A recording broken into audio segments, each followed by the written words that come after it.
Welcome. I'm Erik Fleming, host of A Moment with Erik Fleming, the podcast of our time. I want to personally thank you for listening to the podcast. If you like what you're hearing, then I need you to do a few things. First, I need subscribers. I'm on Patreon at patreon.com/A Moment with Erik Fleming. Your subscription allows an independent podcaster like me the freedom to speak truth to power and to expand and improve the show. Second, leave a 5-star review for the podcast on the streaming service you listen to it. That will help the podcast tremendously. Third, go to the website, momenterik.com. There you can subscribe to the podcast, leave reviews and comments, listen to past episodes, and even learn a little bit about your host. Lastly, don't keep this a secret like it's your own personal guilty pleasure. Tell someone else about the podcast. Encourage others to listen to the podcast and share the podcast on your social media platforms because it is time to make this moment a movement. Thanks in advance for supporting the podcast of our time. I hope you enjoy this episode as well.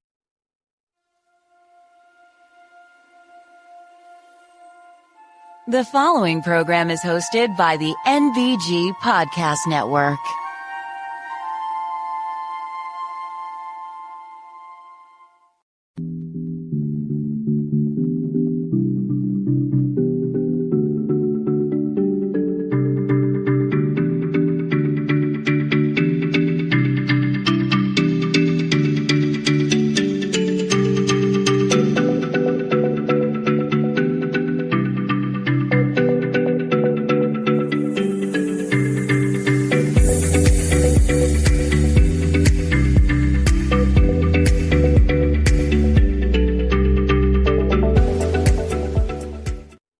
Hello, and welcome to another Moment with Erik Fleming. I am your host, Erik Fleming. And today we've got another jam-packed episode, and I'm just here to let y'all know that until the election, we're probably going to be jam-packed all the way through. But this episode, I have 3 women who are hellraisers in their own right, as far as just, the causes that they're committed to. We're going to be talking about protesting and advocacy and HBCUs and all that good stuff. So I want you to sit back and enjoy this episode because these 3 dynamic women are the epitome of why March is Women's History Month. And I hope you enjoy the conversations as much as I did having them. And so, yeah, I would love to hear what you have to say about that. And also, if you want to subscribe to the podcast, all that stuff, you can go to www.momenterik.com and do all that stuff. If you want to catch up on some past episodes with dynamic guests that we've had on the show, feel free to do that as well. But yeah, I think you're going to enjoy this episode, and I hope that you have been enjoying all the episodes leading up to that. So without any further ado, let's kick this program off. And as always, we kick it off with a moment of news with Grace G.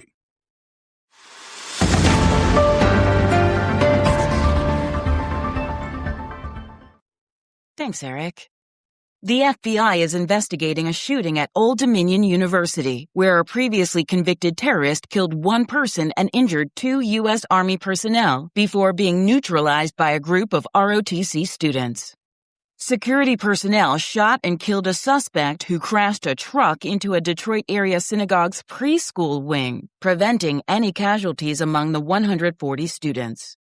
Trump-backed candidate Clay Fuller and moderate Democrat Sean Harris will advance to an April 7th runoff for Marjorie Taylor Greene's vacated House seat after neither secured a majority in the Georgia special election.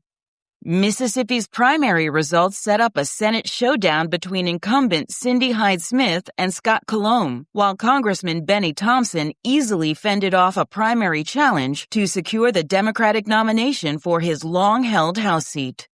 President Trump has threatened to withhold his signature from all future legislation until Congress passes the Save America Act, which would mandate proof of citizenship for voter registration.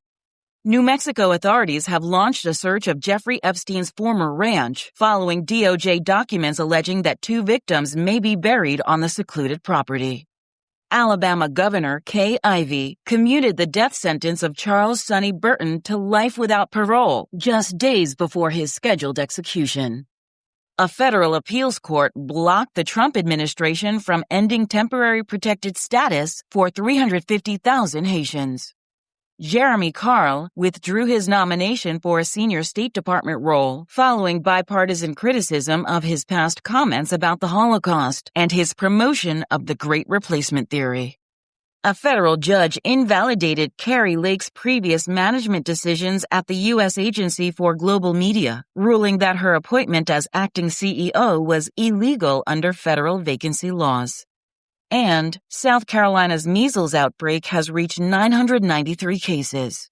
I am Grace G, and this has been a Moment of News.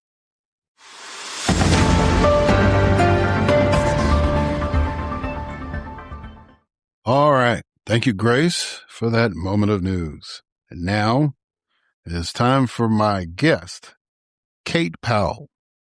Kate Powell is an administrative juggernaut who fundraises and runs nonprofits for a living. In her spare time, she likes to bother our legislators and public administrators into maybe doing their jobs. She advises people to learn the dark arts of advocacy and become an absolute menace. Ladies and gentlemen, it is my distinct honor and privilege to have as a guest of this podcast, Kate Powell.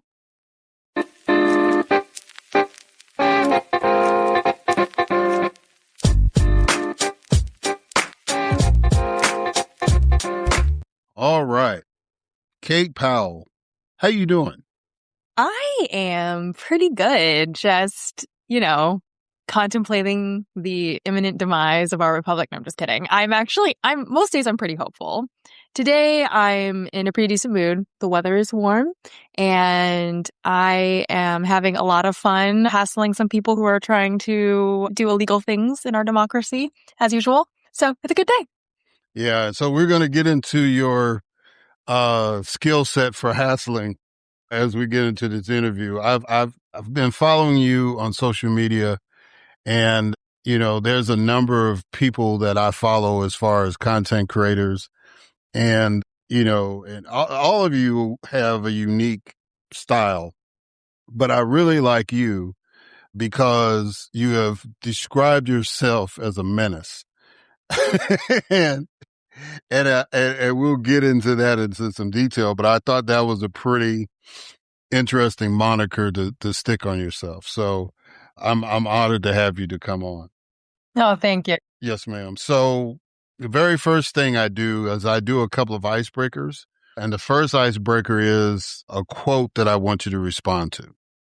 And the quote is, "We have the most beautiful thing, but we're going to have to fight to keep it and make it fulfill its own promises." What does that quote mean to you? Oh my God. I couldn't encapsulate, I think, where we are any better than that. When I look at the history of our country, I can say pretty definitively that I don't think it's really ever fulfilled its promises. But I also think that it's so striking that in the entirety of the history, there have always been people for whom the promises are not being delivered and yet are fighting for it and believe in it and hope in it. And so that's, on days when I wake up and I'm tired, I'm sick of it, I'm over it, another country is looking really good right now. I draw inspiration from stories of people who were even in darker times than this, relatively speaking. And yet they felt that this thing was so beautiful, or at least its promises were so beautiful, and that it was like their duty, their calling to fight for it.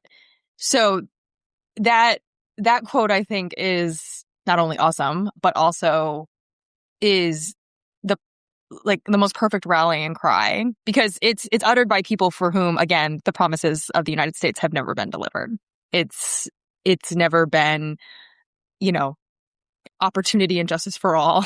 We say that and we want it. And I think we've had some really great moments, but then of course we've also had moments where it was very clear that was not true.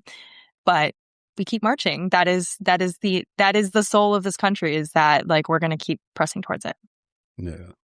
All right. Now the second icebreaker is what I call 20 questions.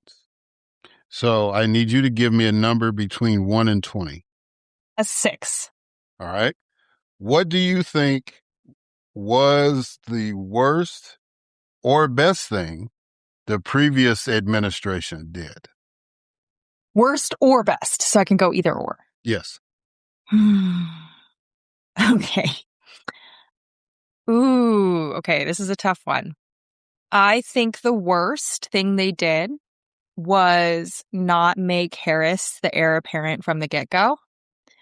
That waffling between, well, no one really. It wasn't even definitive if Biden was going to run again, right? And I firmly believe he did not need to run again ever. I voted for him in 2024, but because obviously the other option was what we're doing right now.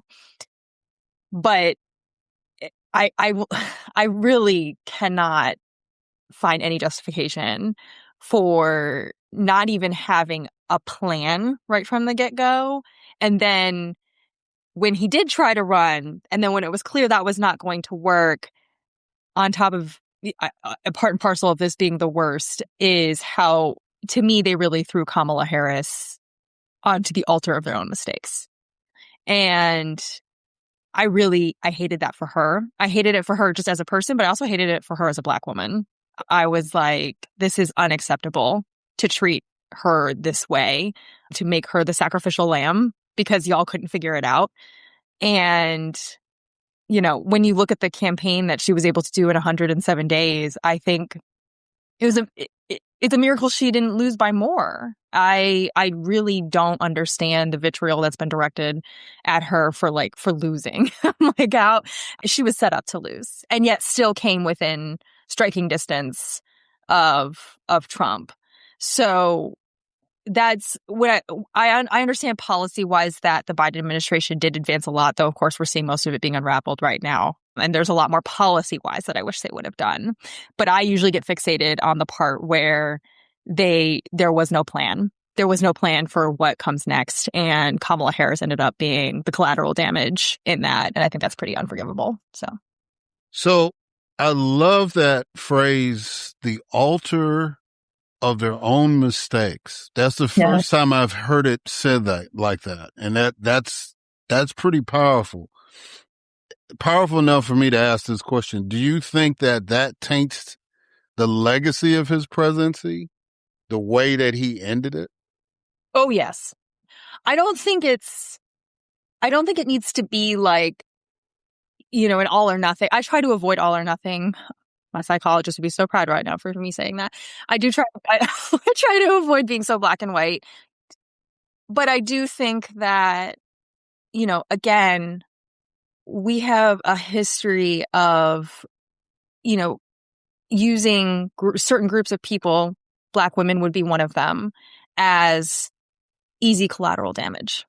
We can sacrifice that. And I just, from the moment they put her forward, I was hopeful she would win and also knew what this was, because the Democratic Party could just blame her, right? If they didn't win. And they still kind of continue to do that, even though I think the post-op was pretty clear about what happened. And I think that look at, and I know the DNC is kind of scrambling around right now from other similar issues as they look into 2028.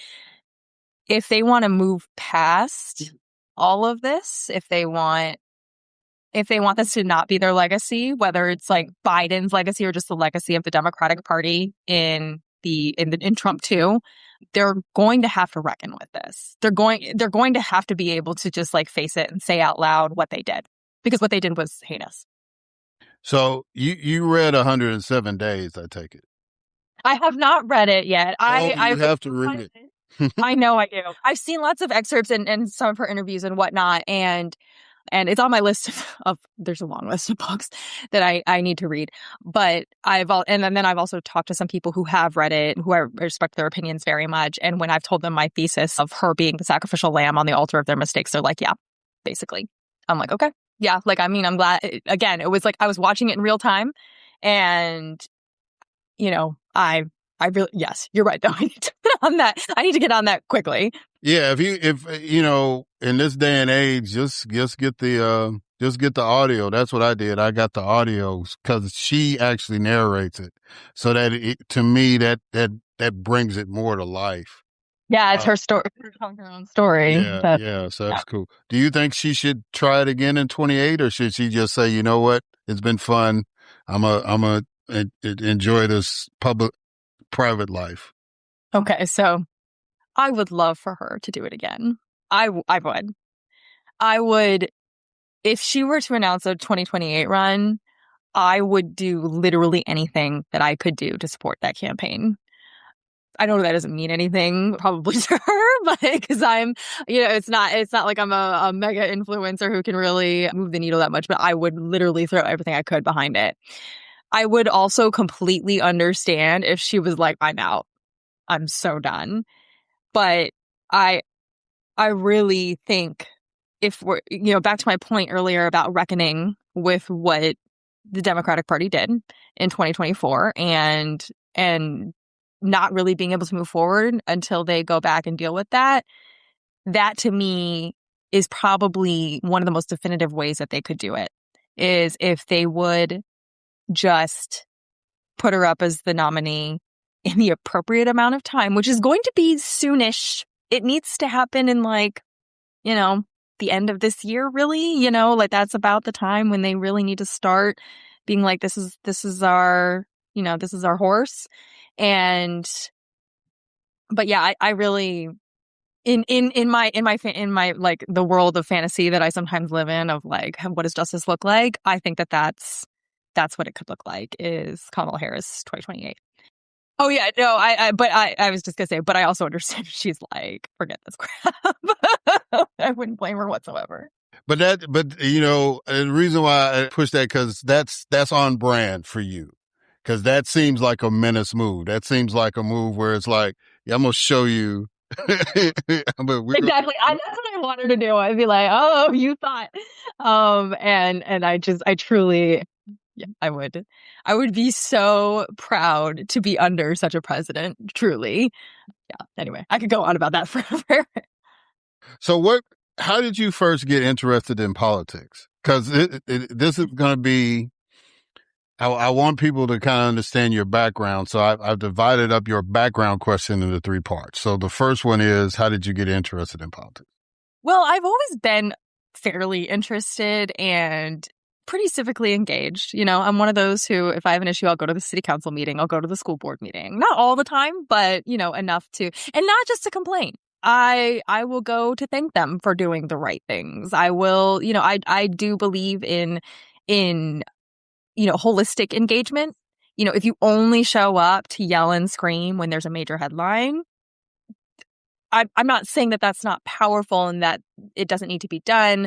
I am saying that if you want access to your electeds and you want them to take your word, weigh your words more, being more consistent and data-driven and as fair as possible, like I try to be, even though sometimes I am just trolling the people that I'm calling, but I also do try to call with facts and logic and whatnot. And that's the thing that I've always kind of done. Once Trump won in 2024, it became clear to me that this was going to be an existential fight. And that's when I turned up the volume on my consumption of what was happening. As I said, I was very, very supportive of Kamala Harris's race. I was like, oh my gosh, like I might actually tune into the Democratic Party if we can clinch this. And then I was like totally frustrated, obviously, as we just described. But then I was like, regardless of how I feel about the Democratic Party right now, this is a war. Pretty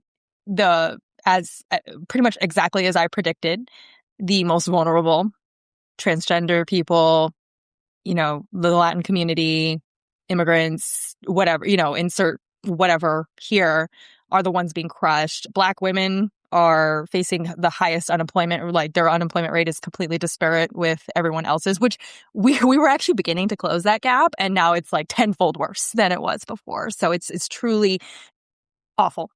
And so that's what started me getting into the nitty-gritty of federal politics in particular. And because my background is I have an MPA, a Master of Public Administration. I also run a nonprofit. So I'm used to like how committees work and boards work and the process by which legislation and budgets, run through. Now, obviously, there was still a ton I had to learn, like about what the parliamentarian does and like I'll get into all of these things. So I really started covering the big, beautiful bill. And that's what kind of started the traction online I was doing it for me because I was like, what the hell is this reconciliation process? And as I was unpacking it in live time, people started following along because I think that was also of interest because some creators would grab like certain major headlines about it, but I was covering like every single step of like every single part of the big, beautiful bill, which was obviously massive, thousands of pages. So that's kind of the trajectory. It's like I always understood the process like on a macro sense, and I've got a lot of work experience that gives me a lot of insight into how those processes work.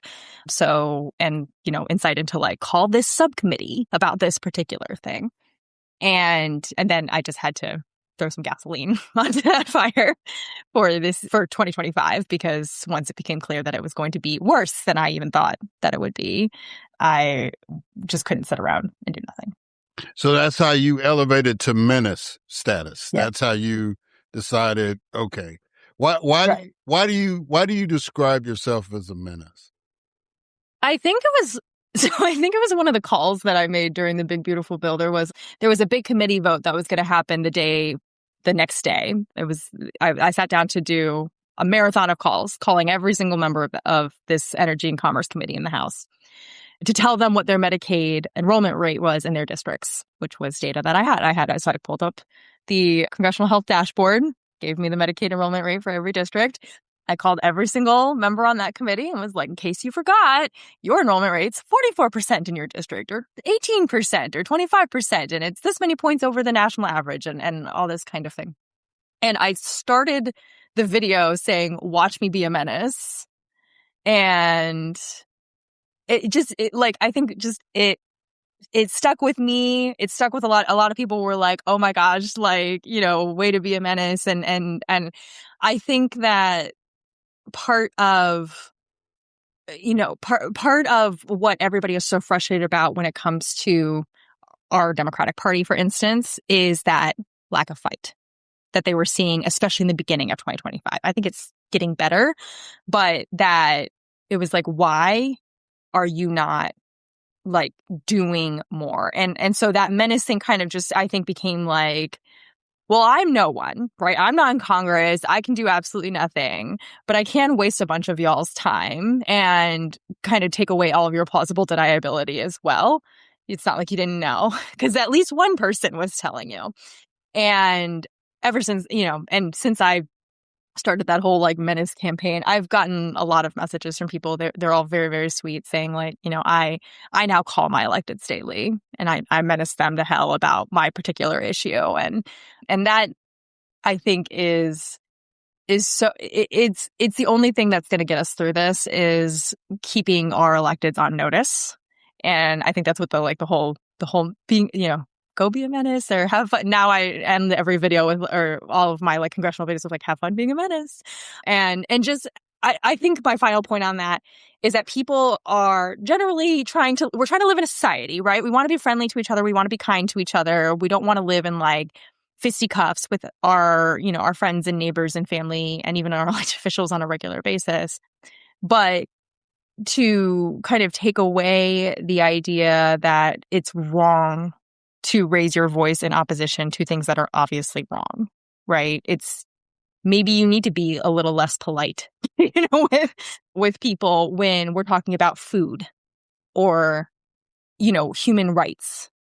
I don't really feel the need to, couch it in, oh, if you could get to this, that would be fantastic. It's like, no, I actually expect you to do your job. There's a constitution over there that you swore to uphold. So anyway. Hopefully that all made sense. It's a lot of different things. Yeah, that makes a lot of sense. Now, and I was an elected official, so I had my Kate Powells in my district. I had some people that, one of them actually ran against me when I first ran for the position. And she was, Erik, I need you to do this. Erik, I need you to do that. Yes, ma'am. I'll look into it and all that kind of stuff.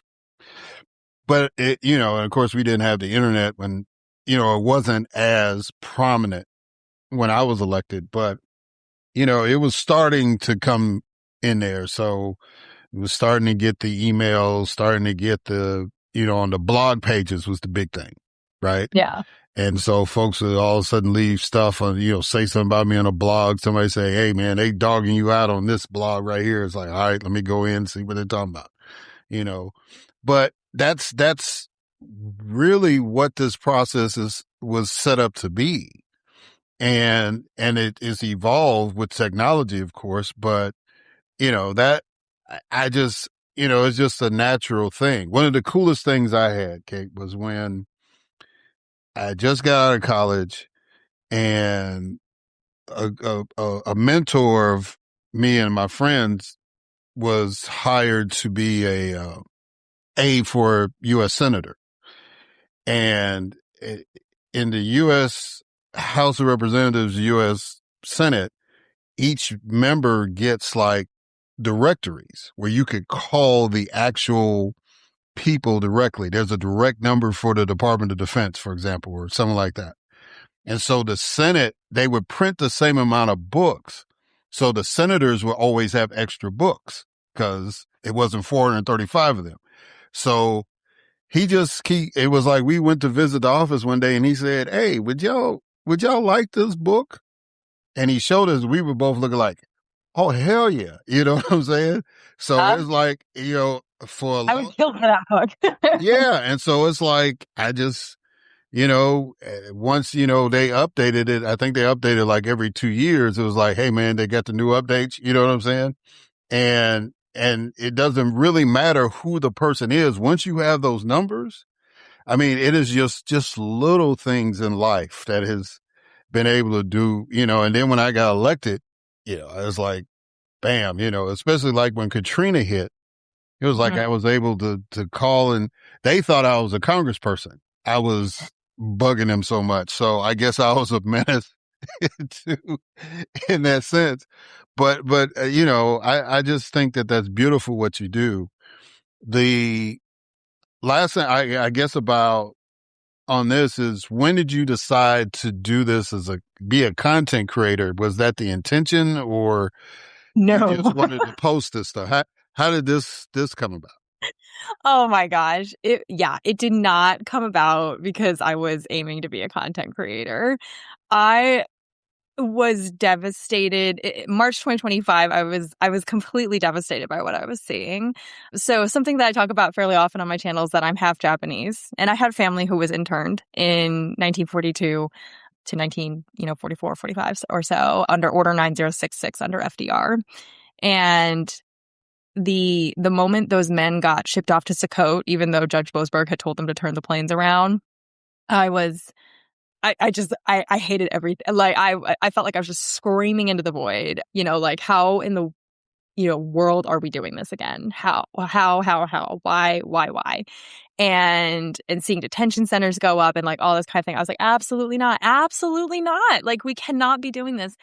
And so I'm also like a very type A organized person. And so I was like, okay, we fight back with the bureaucracy. We fight back with the knowledge. We understand like where the buttons are pushed. And so I started making videos mostly as kind of maybe just a way to reach out into the world and feel less alone about it. But I wasn't thinking it was like going to go anywhere really. So I made one though. The first one that ever popped off was calling Marjorie Taylor Greene's office, because she's on the House Oversight Committee, and asking, where is the line item of the money that's going to El Salvador for that we're supposedly sending these millions to El Salvador for these men that we just kidnapped and sent over there? Which line item in the budget approves this, is approved for this action? I want to see it. Give me the line in our federal budget that we are allowed to send 14 million, 6 million, the number changed every day, but to Nayib Bukele. And everybody was like, of course, every office I called about that was like shocked by that question. Like, what do you mean? I'm like, I want to know which line item was approved by Congress, for this thing. And when the one that I did to MTG's office, that was like went mini viral, and people were like, that's a great question. Why aren't we asking that question? And that was sort of the beginning of understanding that like people were hungry for ways that they could just be as like menacing and awful and annoying to this administration as possible. And it's like, okay, if you're gonna, be on this BS, then I'm at least gonna hassle you to death about the BS, right? Like, I don't recall you being able to do that with my tax dollars. And so that kind of popped off a little bit. And then as I started covering like the big, beautiful bill moving through Congress and whatnot, it just started developing from there. And I realized that, again, people were just hungry for like, what is the process, and how are they violating the process? And if nothing else, I'm like, well, at least I'm documenting how they're violating the process. So when we get to the part where we're out of this administration and we can start doing like tribunals or whatever we need to do to get to fix this. Here's my channel. Feel free to use it for whatever evidentiary purposes you want to use it for. As goofy as that sounds, but I've called inspector generals, I've called everybody, and I've had some doomers in my comments who are like, they don't care, they're breaking the law anyway, and whatever. And my thing is like, I'm not doing it for now. I'm doing it for 2029, when there's a new president and a new Congress and a new attorney general. Right? Like when I want the record to I want the record to be there. I want there to be the trail of all the things. And so that when we have, my fantasy is that Tish James out of New York will be the next U.S. Attorney General. Can be like, here you go. Have a great time, prosecuting everybody. So whoever, Kamala, if you hear me, like, and you become president in 2028, that's my suggestion for you all. Anyway, but yeah, that it was totally an accident. And now it's like, it's just ballooned into this thing. I still work a full-time job that I love very much. And so I'm balancing both sort of. But yeah, that's the story. Yeah. So how does humor help convey a political message? It's funny. Sometimes I'm just raging, but humor, I think, it's very disarming. It gets behind people's automatic knee-jerk responses. And also so few, I think more politicians are getting better at this, but so few politicians are humorous. And so people do not expect to hear political messages through humor. But I mean, if you look at the history of any political anything, the most effective messaging was funny. It was sarcastic, right? I do a lot of sarcasm. There's a lot of like, I'm trying to understand. I have a call that's popping off right now where I was talking to the mailing company who'd sent out all this propaganda about our redistricting vote. And I was being sarcastic in the call. It's like, I'm trying to understand why this happened and why you didn't do your job and what you're going to do to rectify this. Don't actually think that they're that interested in rectifying it, but it was funny, made me laugh, and it's also, it's a great way to deal with fear as well for someone who is getting into advocacy and activism and whatnot. That ability to laugh at yourself, that ability to laugh at the other person. Amanda Nelson with Amanda's Mild Takes, she's a good friend now, and she, I think, is the queen of using humor on these people, of just like laughing in their faces of like, oh my gosh, you look ridiculous. So when someone is like terrified of calling their representative or thinks they're going to be on a list somewhere, using that humor of like, but they're actually incredibly incompetent and stupid. So if you think they're going to be able to even find your address in the, in this time and come get you, when they can't even keep a lawyer, in office long enough to sue the people that they are trying to sue. Like let's just have some perspective. So it's good for perspective taking. It's good for reducing fear. And it's also just good for staying power. Like, this is exhausting. Like, I said, every day I wake up and I have to remind myself, like, we're doing the right things. This is the right thing to do. Get up and do it. So. Yeah, I watched that video when you were going against the, for the listeners, there's literally a mailer going out to the people of Virginia dealing with this referendum about redistricting that invokes the Ku Klux Klan in some way. And so Kate called the people who actually sent the mailer out, the company that distributed it. If you have not seen that video, you need to watch it because but it's an example of what you do and the fact that you handled it in a humorous way, as the Brits would say, in a witty or clever way that makes it like you're mad, but then you're like, good for you. You know what I'm saying? It's like, let me call these people. You know what I'm saying? I mean, I think the way that you do things, it brings people in. If you were cause there was this black woman on Twitter, I forget her name now, but when she first started, it was just like, rah, rah, rah, rah, rah, rah, rah. She was making good points, but she was just angry all the time. And so she had some followers. But then I don't know, or she cracked a joke about something. She just started like going in and just like, these stupid people. And all of a sudden her stuff started taking off. And so she picked up on that. And so now she's created this angry persona that you can laugh at as opposed to just being mad, mad, mad. And now it's entertaining and people pay attention to her.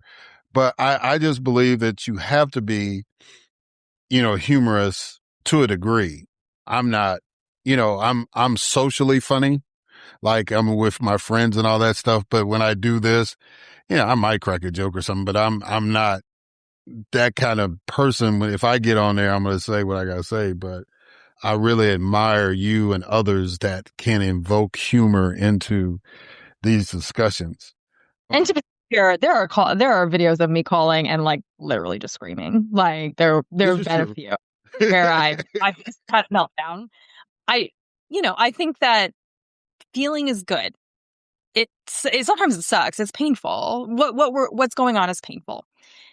But I do think that the best way through that is through it, not trying to sidestep it, not try to be so stoic all the time. I've got the data, I've got the numbers, but sometimes I'm just like, what you're doing, and I'm going to make it clear to you that you know what you're doing and that you're hurting people. You are hurting people right now and on purpose. And there's one call where I was calling the Speaker Johnson's office and I was not stoic and I was not funny. I just had a complete meltdown on the person because they were trying to tell me Speaker Johnson was doing his best. And I was like, he is not doing his best. And I was shaking mad. And also the woman on the other end of the phone, I really wanted to call her a little girl, not out of like her being childish or anything, but she sounded so young. And I have very little confidence in that office as far as like how a young woman would be able to survive in it. And I was just like, nah, honey, if you were my little sister right now, I'd be like, get out, run.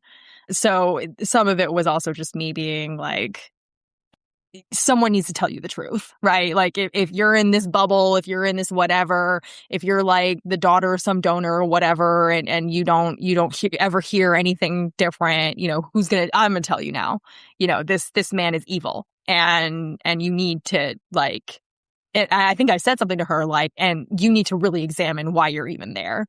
And, a lot of people liked it. Some people criticized it. Some people were like, you sound unhinged. And I was like, yeah, I was unhinged. I was unhinged.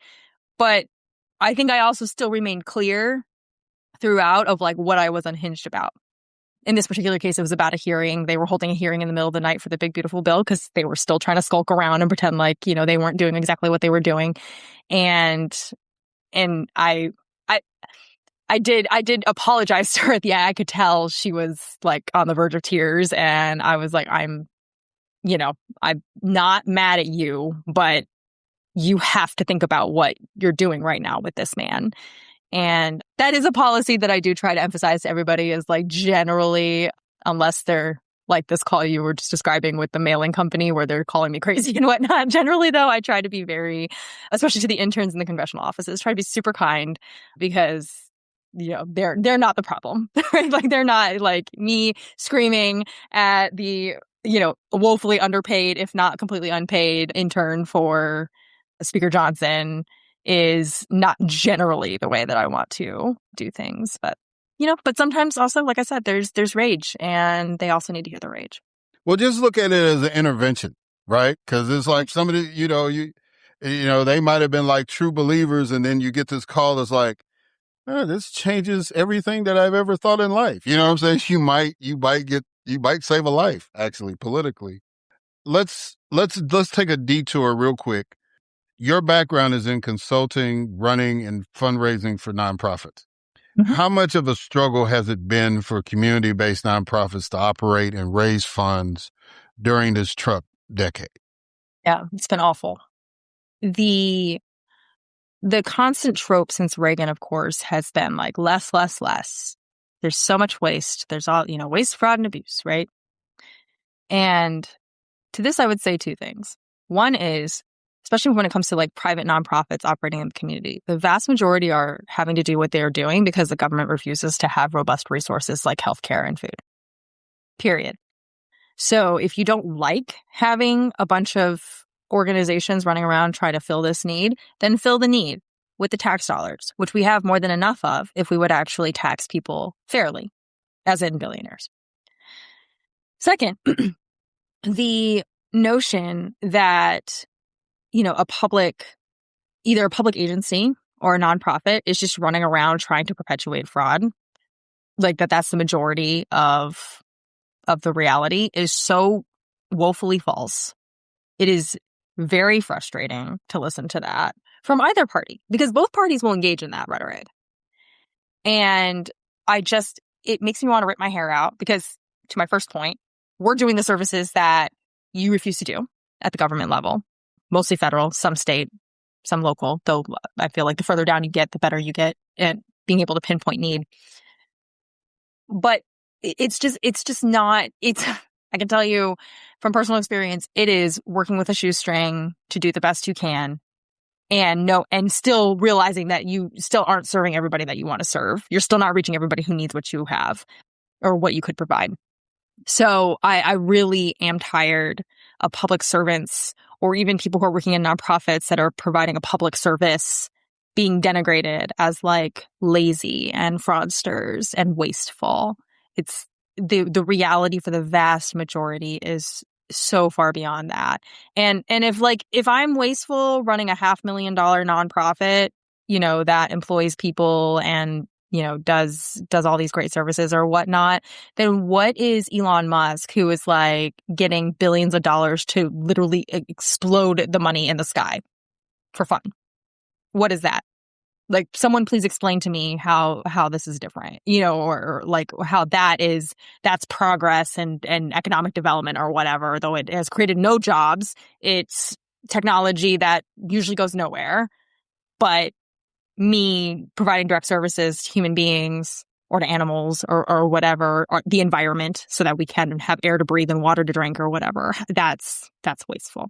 So it's been awful since way before Trump. Like most things, Trump has put it on steroids. And I also, refuse to let the Democratic Party slip out of accountability for this, because that neoliberal era was cemented by Clinton. As far as like, oh, this is a bipartisan thing, right? This economic theory, the free markets and, job creators, as in, we can't tax the rich. All of those things, that has really created a situation where, again, you have organizations just trying to fill basic needs because the government refuses to do so.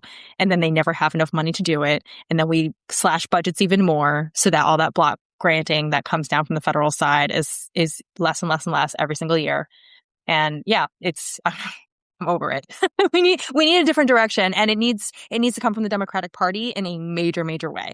I despise FDR as a person and for a lot of things, but his Labor Secretary, Francis Perkins, was the New Deal mastermind, and that right there is the energy that we need from the Democratic Party, and we need it right now. We need it this year into campaigning for 2028. That has to be the attitude. Yeah. Talk about Tidewater Arts Outreach. Yeah. So we're now Arts Connect Virginia. And yeah, we're literally changing our name like right now. But just, I'm going to do my disclaimer from the beginning. The views of Kate Powell, Kate for the People, are not the views of Arts Connect Virginia when she is running it at that. But our organization is, what we do is use creative arts interventions to combat loneliness for primarily older, but also other isolated adults, like adults who are experiencing a disability, chronic health challenge, or, have more scarce socioeconomic resources, that kind of thing. Loneliness, according to the Surgeon General under Biden, this is one of a great policy platform, loneliness is extraordinarily deadly. It's more deadly than chronic smoking. It increases mortality by like 34% or something. So especially for people who are experiencing like other comorbidities, like if you're experiencing a chronic health condition, for instance, and you are also lonely, your mortality shoots up. And I think we've always known that as people, like anecdotally, we kind of know like, hey, if we're feeling like crap and we have no one to turn to, we're going to die sooner. And so it's a public health crisis. And it has been since before the pandemic. It obviously got completely and totally exacerbated in the pandemic. Post-pandemic, it's worse for people with comorbidities. So older adults who have chronic health challenges, chronic mental health challenges, or who are underemployed or unemployed, lack mobility, transportation, that kind of thing. They are experiencing more isolation than they were before the pandemic. Where arts comes in is that the science is very, very clear that arts interventions, especially group arts interventions, which is what we specialize in, is very good at combating loneliness. So social connectedness shoots way up when people are participating in visual arts classes or music performances or that kind of thing. So I love my work. It has nothing to do with politics, which is awesome. And right now, especially. And it's a dream job. I love it so much. And yeah, I am very excited to keep growing that model because it's very evidence-based. As anyone who knows me, whether through social media or in real life or whatever, they know that I love the data.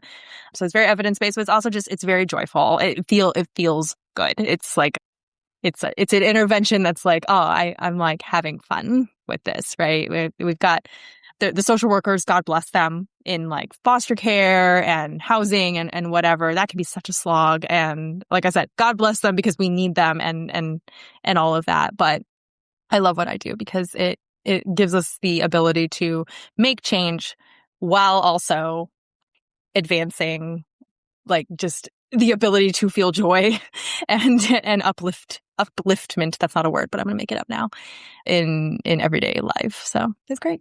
Yeah, that's great. That's cool. All right. So we're going to close it out, but I want you to do a couple of things. What issue or issues do you want the listeners to be a menace about right now?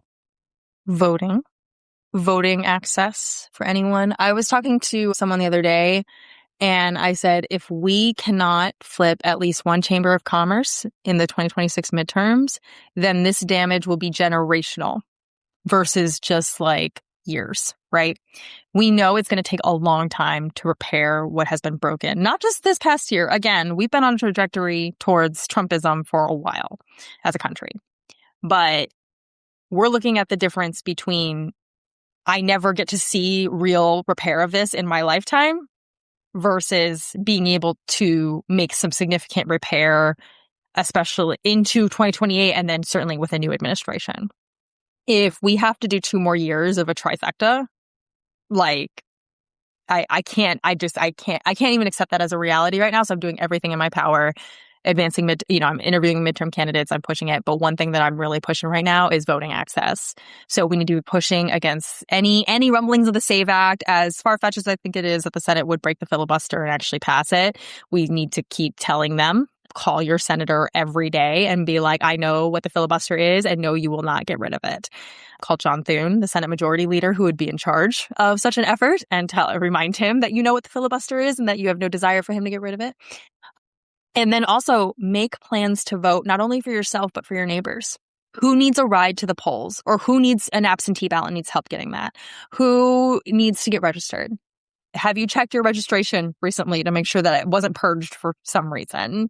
These are the things that we need to be doing. We need to make 2026 the year of electoral participation, in just all kinds of things. I want people to laser focus on that. So, and that's why I'm like tearing things up about like redistricting and like all this kind of stuff is, anything that is going to lessen anyone's voting voice is extraordinarily dangerous right now. It is the most dangerous part because the Republicans cannot win on policy, obviously. Like, look outside. They cannot win. They have the worst approvals ever, period. So that's what we need to do though, is now that they know that they're cornered, it's an animal cornered, right? And an animal cornered is very dangerous, which is why you're seeing what you're seeing as far as electoral suppression, redistricting, and all that kind of thing. And in Virginia, vote yes on the redistricting amendment. My God, please do that. It's a temporary measure. It snaps back after 2030. It's not like Texas. This ain't Texas. Please vote yes. All right, finish this sentence. I have hope because. Let's go full circle. I have hope because we have been here before in different ways, in different degrees. And certainly people of color have been here before. They give me hope, whether they're living or not, every single time. I am so inspired, particularly by Black women all the time, for how they show up and show out. And you just saw it with Jasmine Crockett's race, right? Like, they don't care if everyone's telling them it's a losing battle. They're like, maybe it is, and this is the right thing to do. I don't care, if my odds are long. And because they show up with this energy, they accomplish far more than anyone thought. And yes, I wish it was a victory every single time. I wish it was like every single time that the effort was proportional to the outcome every single time, right? Because if that were the case, if it was really about effort, not about nepotism, not about oligarchy, not about all those other things, then we would obviously have dramatically different results and a dramatically different government. But it's not, unfortunately. We have those forces rising against us. And yet I have hope because we have seen that in the long run, in the long game, those efforts pay off. Meanwhile, the people who cut corners, who destroyed things, who went for the cheapest, fastest, easiest win, the big, beautiful bill or whatever, they end up losing in the end, ultimately. And so I will remain steadfast in that, even again, as I stare down the barrel of the midterms, like, oh my God, I don't know if I can handle it if we can't have at least one victory there. Well, Kate Powell, I greatly appreciate you taking this time. If people want to reach out to you, if people want to find out more about your nonprofit work, how can they do that? Yeah, so obviously I'm all over social media. So feel free to DM me. I am actually pretty good at checking my DMs, even the requests, even the hidden requests. Like sometimes the way like Instagram and whatever filters things is a little annoying, but I will find you. I've gotten messages on Substack or whatever, and I'll redirect you into whatever communication channel I need to in order for us to continue the conversation. But I'm very open. I've had people reach out and say, hey, can we have a private conversation about whatever? I'm always happy to chat. Because that's where I think the groundwork actually happens. I don't want to be one of those perpetually online people. I try that sounds counterintuitive since I am creating content and an influencer, even though I hate that word, like, and all this kind of thing. But the way I try to avoid falling into the trap of just being an online, presence is connecting with people in quote unquote real life, even if it's a virtual meeting, like how you and I are talking right now. It helps me touch grass. Like this is the real world. This is a real person with a real issue. And they're asking me about, how do I talk to my friends about this? Or how do I, whatever. I love to talk to people. So yeah, DM me and I'm happy. Again, if I need to redirect you into a different communication channel, I will. But yeah, I'm pretty accessible. Well, thank you for coming on and thank you for what you're doing. I greatly appreciate it. I tell people all the time, I'm really honored to have this format where I can talk to people that are really, really doing good things.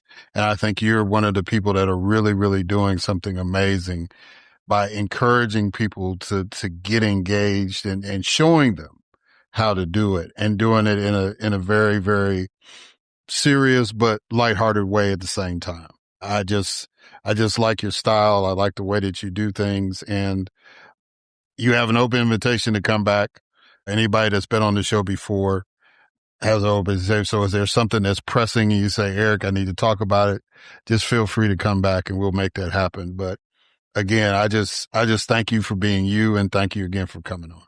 Oh, thank you so much, Erik. And thank you for your own service in the public sector. And I always try to say that to public servants, whether past or present, like, thank you for your service, because it is one. And thank you for the platform today. I really appreciate being seen and heard. All right, guys. So we're going to catch y'all on the other side.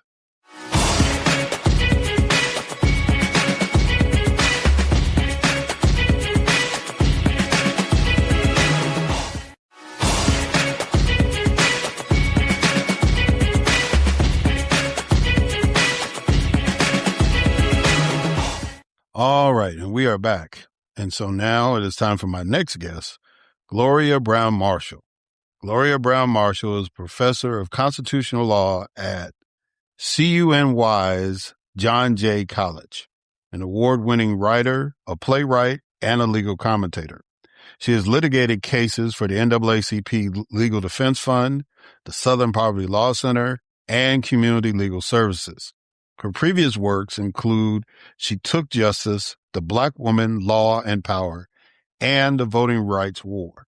A frequent commentator on CNN, NPR, and MSNBC, Browne-Marshall has received numerous accolades, including the 2024 American Bar Association Civil Gavel Award and an Emmy Award as the writer and host of Your Democracy, an animated series about the U.S. Constitution. Her new book, which we will discuss during the interview, is called A Protest History of the United States. Ladies and gentlemen, it is my distinct honor and privilege to have as a guest on this podcast, Gloria Browne-Marshall.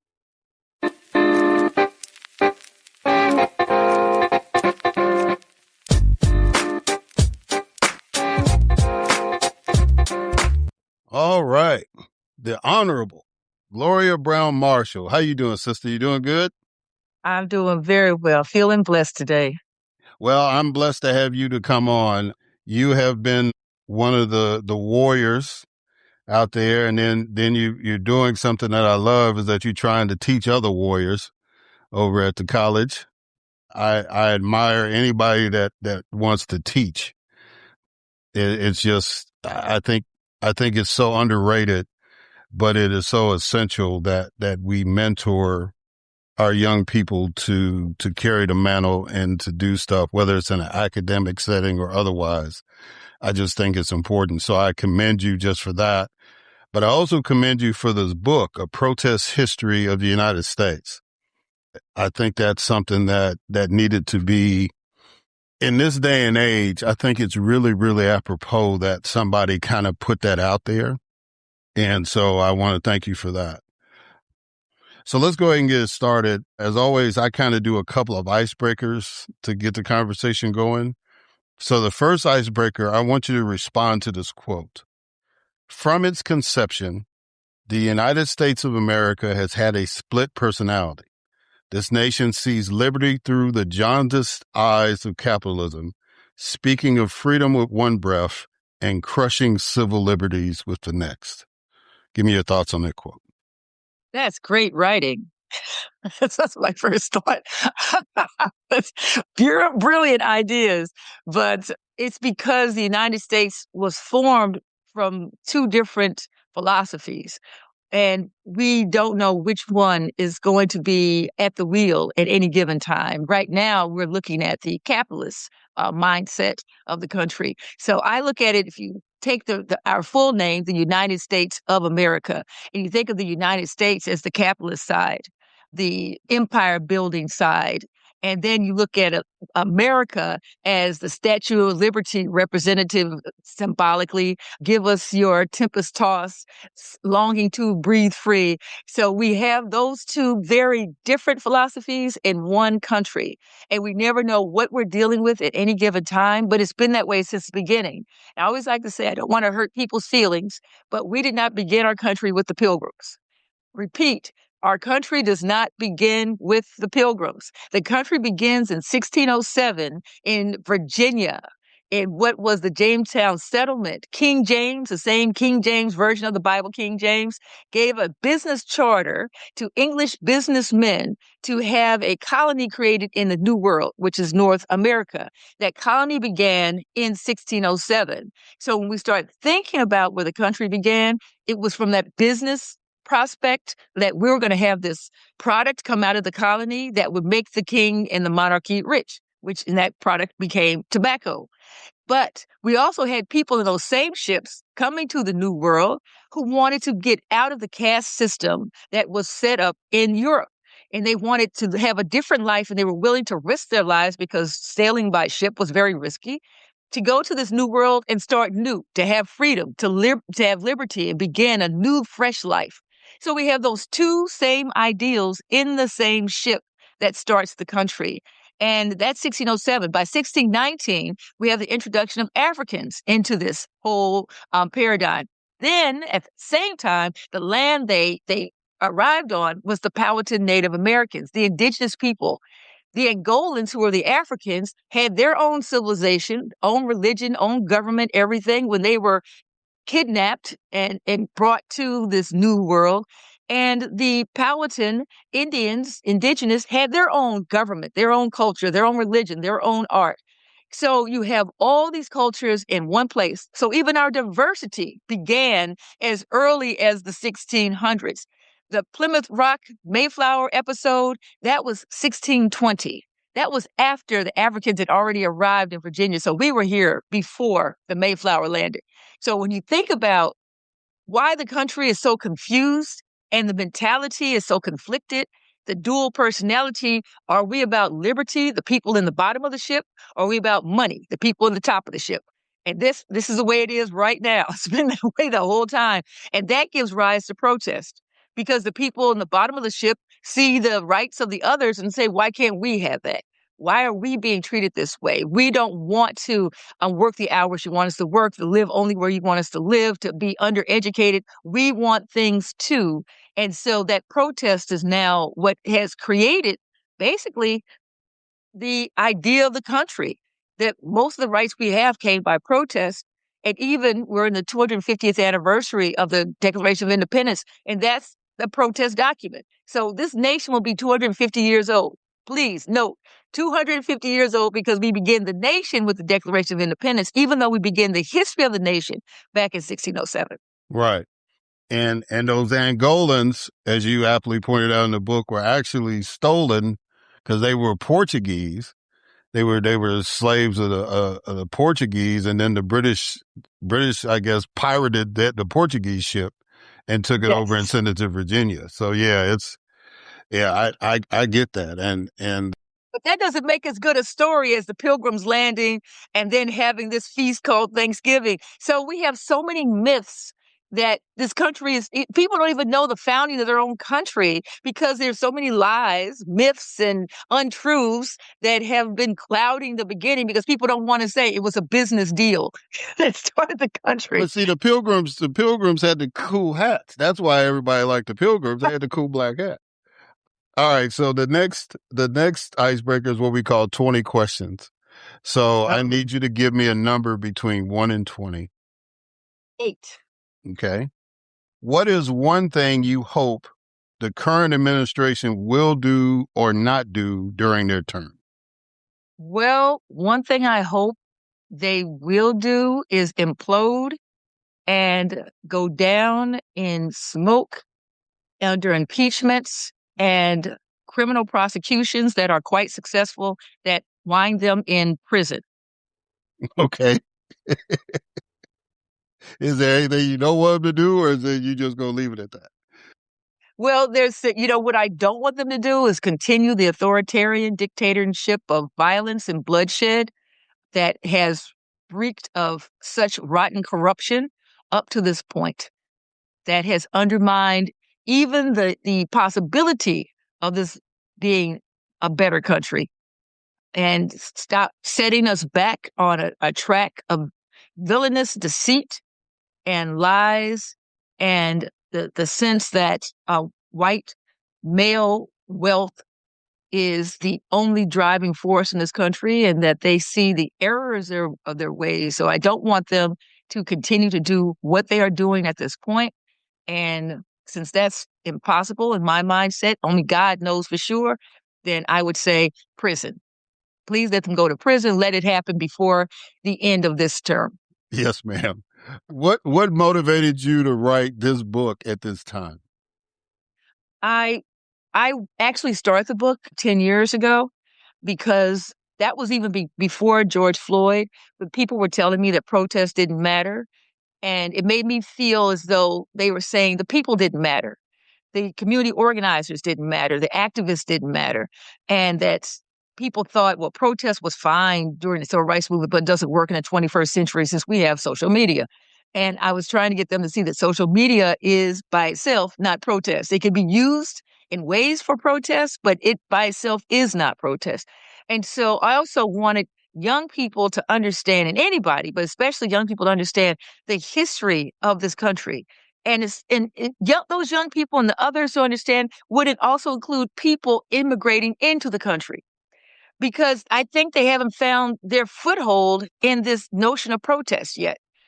There are too many people who came to this country based on what was built by African Americans and other activists who gave their lives and livelihoods, and they are now presented with these opportunities that were made for them. Santa Claus did not give Black people these rights. Therefore, Santa Claus didn't give the rights to the Africans who are here, to the people from the Caribbean who are here, to the young people growing up with rights who are here of any background.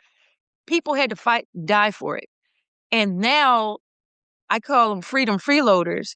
If you think that you're just supposed to, suck dry the benefits and live your life, then it has to be understood. We have too many people who don't know they have a responsibility to give to the protest fight.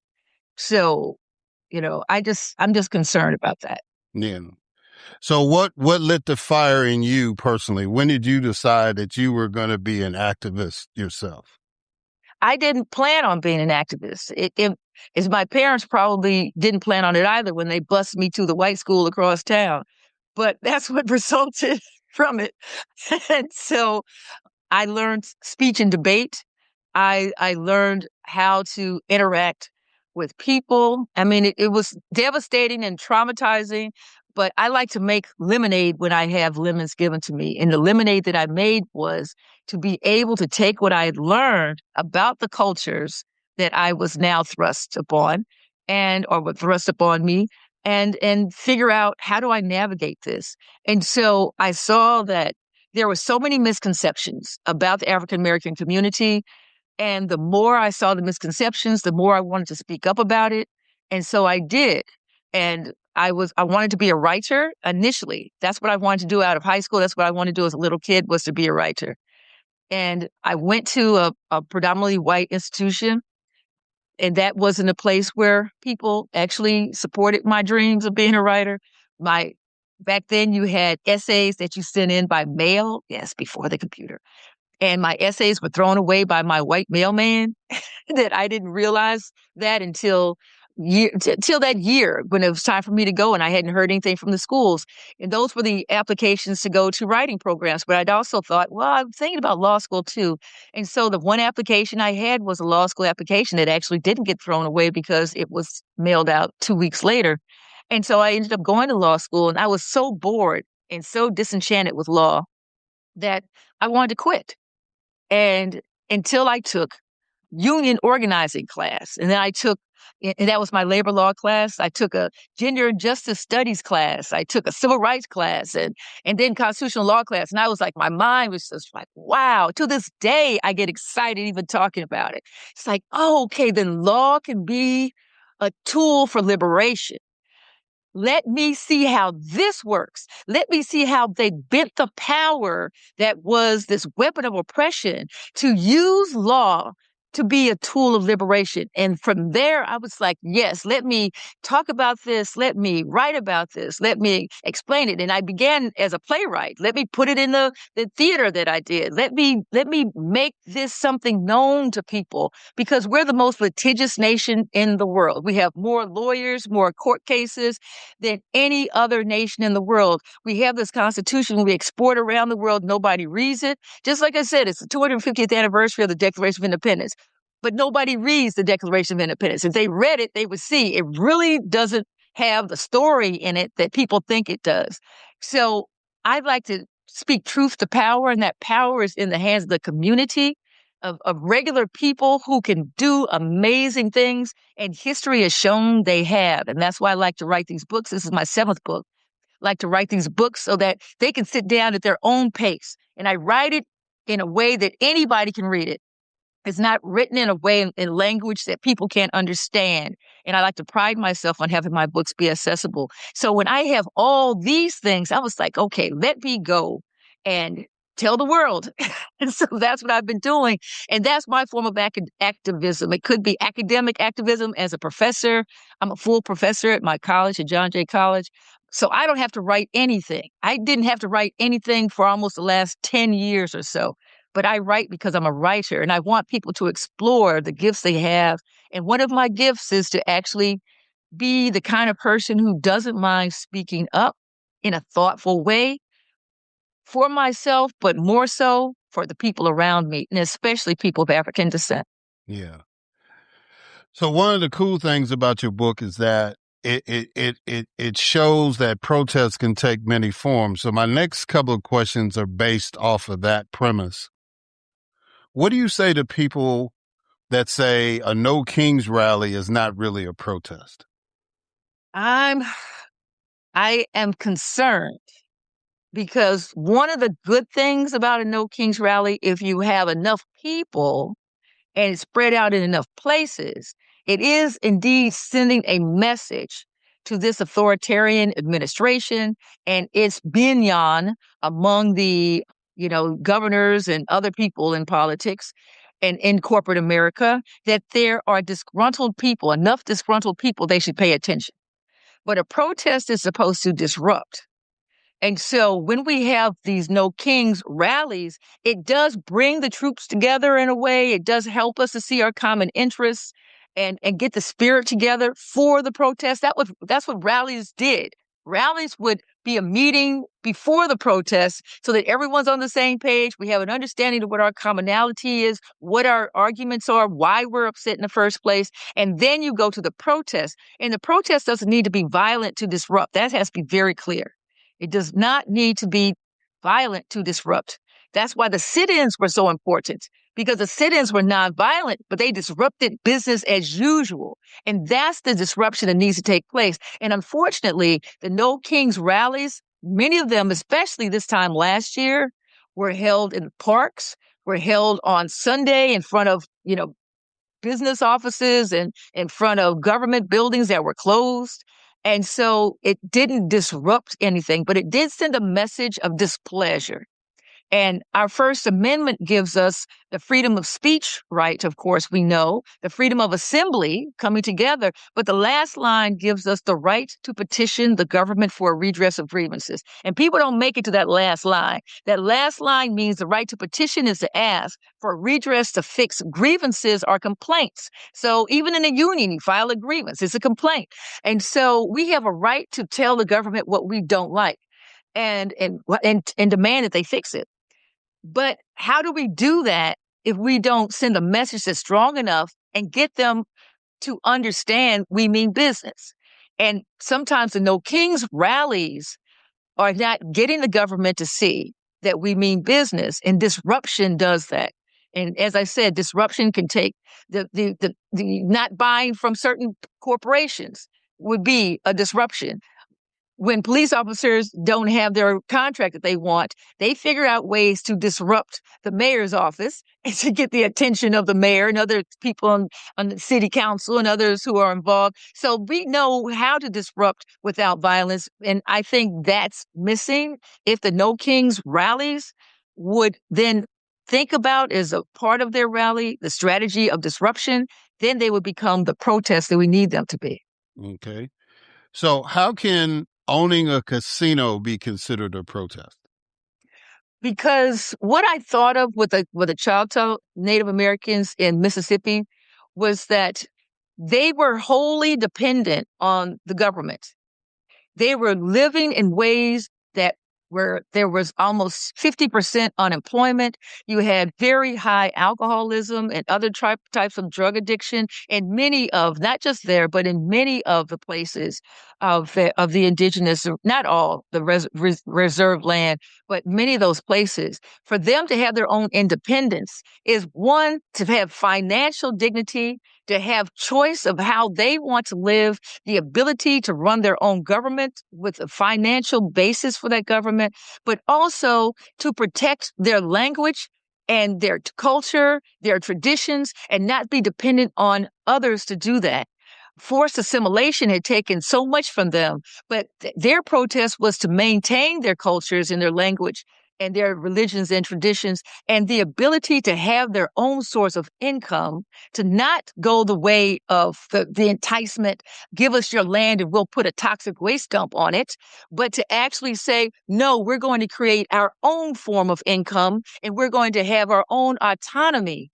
And for one to have autonomy is a protest against a government that would want one to be dependent on them. So when I use the word protest, it's beyond the protests in the streets. That's more power to you for the protests in the streets, and protest is powerful in that way.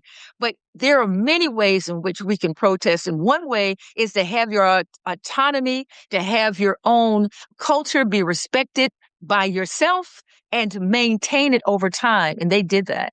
Yeah, the Choctaws are very interesting. They tried the assimilation piece because they had this big factory there and they got a contract with General Motors. And so that was kind of helping a little bit. But like you said, it still wasn't addressing the major problem. And so when they were able to get the casinos, it just changed the whole trajectory of their lifestyle. And like you said, it gave them the financial independence to continue their cultural independence, right? And they were unique in that they are the only nation that has a lifetime, in perpetuity arrangement. All the other ones are like 50 years, 100 years or whatever. As long as there is a Choctaw breathing, they can have those casinos and stuff. And they're the only people that had that set up. And because they tried to change it when I was in the legislature, I was like, are you crazy? Oh, no, we're not doing that to them. No. So, yeah, but I wanted to highlight that because you did such an excellent job in doing that in the book. What was the important lesson of Bacon's Rebellion as it pertains to protests? Bacon's Rebellion was in 1676. That Virginia colony that I said where we started our history had these major clashes between class, and there was forced religious practices, but you have these indentured servants who are considered white slaves because they're basically working for free to pay off the cost of taking the ship from the old world, England, or wherever they came from in part of Western Europe, into the colony. And so once they paid that off, then they could start their own farms, and tobacco was the crop. So the Africans were then brought now in greater numbers. The 20 and odd Africans that were recorded in August of 1619 then grew to hundreds. And so the Africans, as well as the indentured servants, had something in common. Both groups were being oppressed. And the former indentured servants, the poor whites, were being oppressed. And so they rose up together against the elite English that were in the colony. And they almost won, except Bacon got sick and died. Okay. And then once Bacon died and they were actually, they put down the uprising, the mixture of the Africans and the poor whites together was so powerful and so frightened the elite. They determined they would never allow those two groups to come together like that again. And so they figured out how to give the white indentured servants just a little bit more based on pigment, something indelible, so that there would always be this conflict, divide and conquer, because Europeans use divide and conquer, have been using it for thousands of years successfully. And only unity beats divide and conquer. And so they figured out a way to divide the interests of the poor whites and the Africans so that they would then be in conflict and the whites would think they were better than the Africans and always try to some kind of way oppress the African to make the white indentured servant or the former indentured servant or poor white feel a little better about their situation, even though they've never reached the level of the elites, but they could be used, and that anger could be used as a tool by the elites to get the poor whites to be against the Africans. That was from 1676, and it's been in play ever since. Because there's too many people. Jesse Jackson figured out a way to speak to poor whites and try to bring them together during his presidential campaign. But very few people actually see the work of divide and conquer from Bacon's Rebellion that's still in play right now. And to understand, how do you address that issue so that we understand that we're being played against each other in order to keep that power from rising up against the elite, the elite oppressing both groups and all the other groups of color as well. Yeah. And Fred Hampton was doing that same kind of work in Chicago when he died. He was unifying the poor whites and the Latinos and all that stuff. So, like you said, there's power in numbers. Frederick Douglass once said that the limits of tyrants prescribed by the endurance of those whom they oppress. Are those words still applicable today? Certainly. Some people only want better hours on the plantation and a softer pillow in the prison. They don't want real freedom. They don't want real liberty, or they think it has to be this way and it can't be any better. There's always going to be someone in the group who says, I know I'm not supposed to have more, but something inside of me wants more. So you have all of these people, from that person who doesn't ever want change to the people who demand change right now, will all be in the same communities.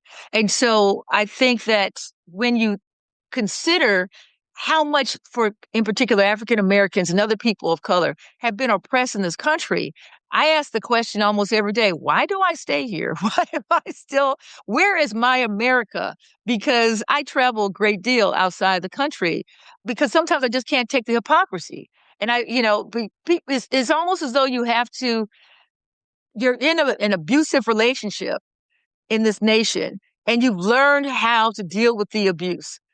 And I think some of the benefits, of course, for those who can get the pretty house and the nice car and you have a job and you have those days that you're not beaten. And then other days, horrific things happen like right now. And you wonder, why do we live here? Why are we suffering under these illusions of liberty when this is a capitalist nation that only cares about the money that we can put into the pockets of corporations?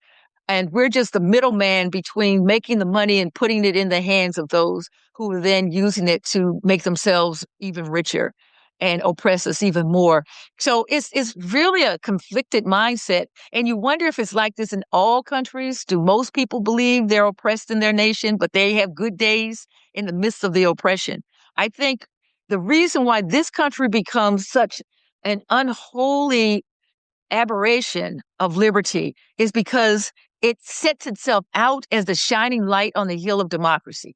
And if the promises had not been made, as Martin Luther King said, be true to what you said on paper. If the Declaration of Independence, if the U.S. Constitution, if these constant promises had not been made of liberty and justice for all, then perhaps people wouldn't feel the need to be disillusioned by the disappointment of failing to adhere to those promises.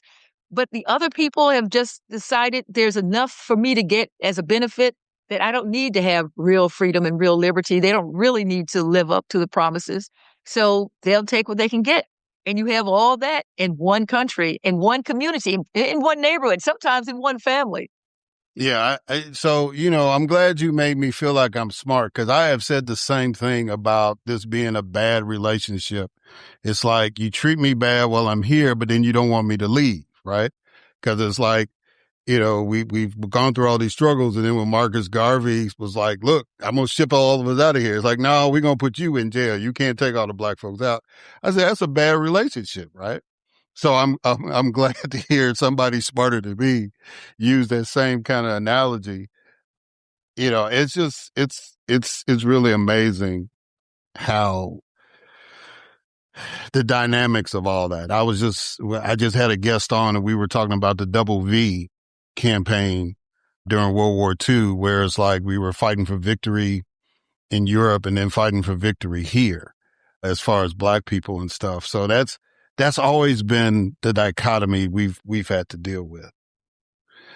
Speaking about that, many of us in the black community feel that the civil rights movement is the matrix of American protest. Is that an accurate assessment?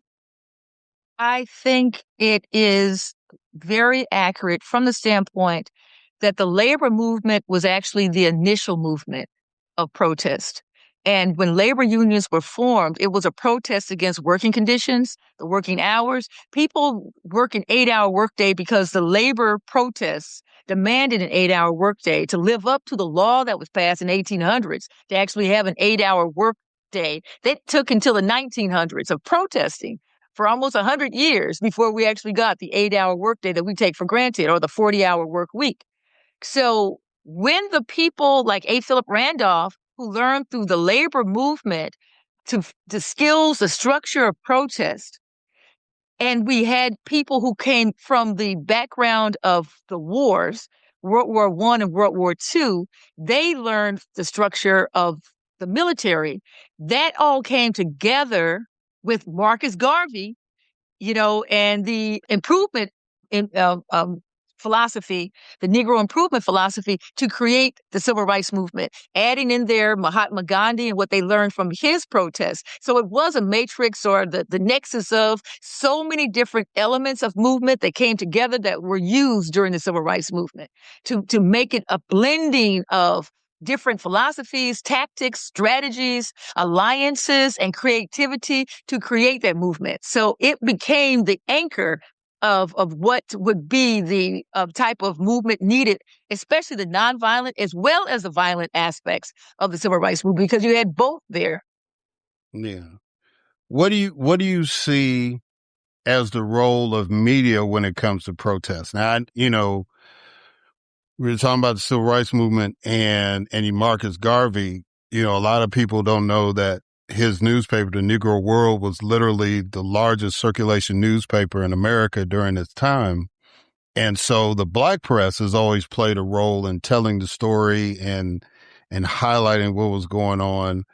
But I guess the question is the overall media. What can they do when it comes to protests to help address an issue? Well, first, I actually used to write for the black press. And so, so that's, I felt that was important. In some of my research, I go to the black press because you can't get the real story from the white press from like 50 or 80 or 100 years ago of what was being said in the white press about things that were happening regarding lynching, race, etc. But I think that the media today is more conservative than it used to be. The media has always had a conservative nature to it, but it had a curiosity. The media today has an intent to just show one side of the story. And that means that they're not going to show the protests that are going on. Martin Luther King was masterful at learning how to get the attention of the media, the mainstream media, I should say. I hope the black press, even though it's very difficult to do, will continue to have reporters that go out to report the news and not just write about what's already happened, because it takes a lot of money to do that. And a lot of the black press doesn't have the money because people don't support it the way they used to. But I think the mainstream media, whether or not it's the commercialized media like the Washington Post or New York Times or any other type of large media, Los Angeles Times, or the local papers. So many local papers are going under, and so much media people are getting from Instagram and TikTok. So they think that's media, but you have to ask, who's writing this? What's their background? What's their interest in saying what they're saying? Are these the facts? Or is this something they're just writing about because they have a point of view on it? So I think we've gotten to a point where media is so diffused, it's difficult to find places that can cover protests the way protests need to be covered on a regular basis. They covered protests in the civil rights era because it was so extraordinary. It would make the news, but they didn't cover every protest. And I'll give this one last example. Over 1,200 people die at the hands of police each year.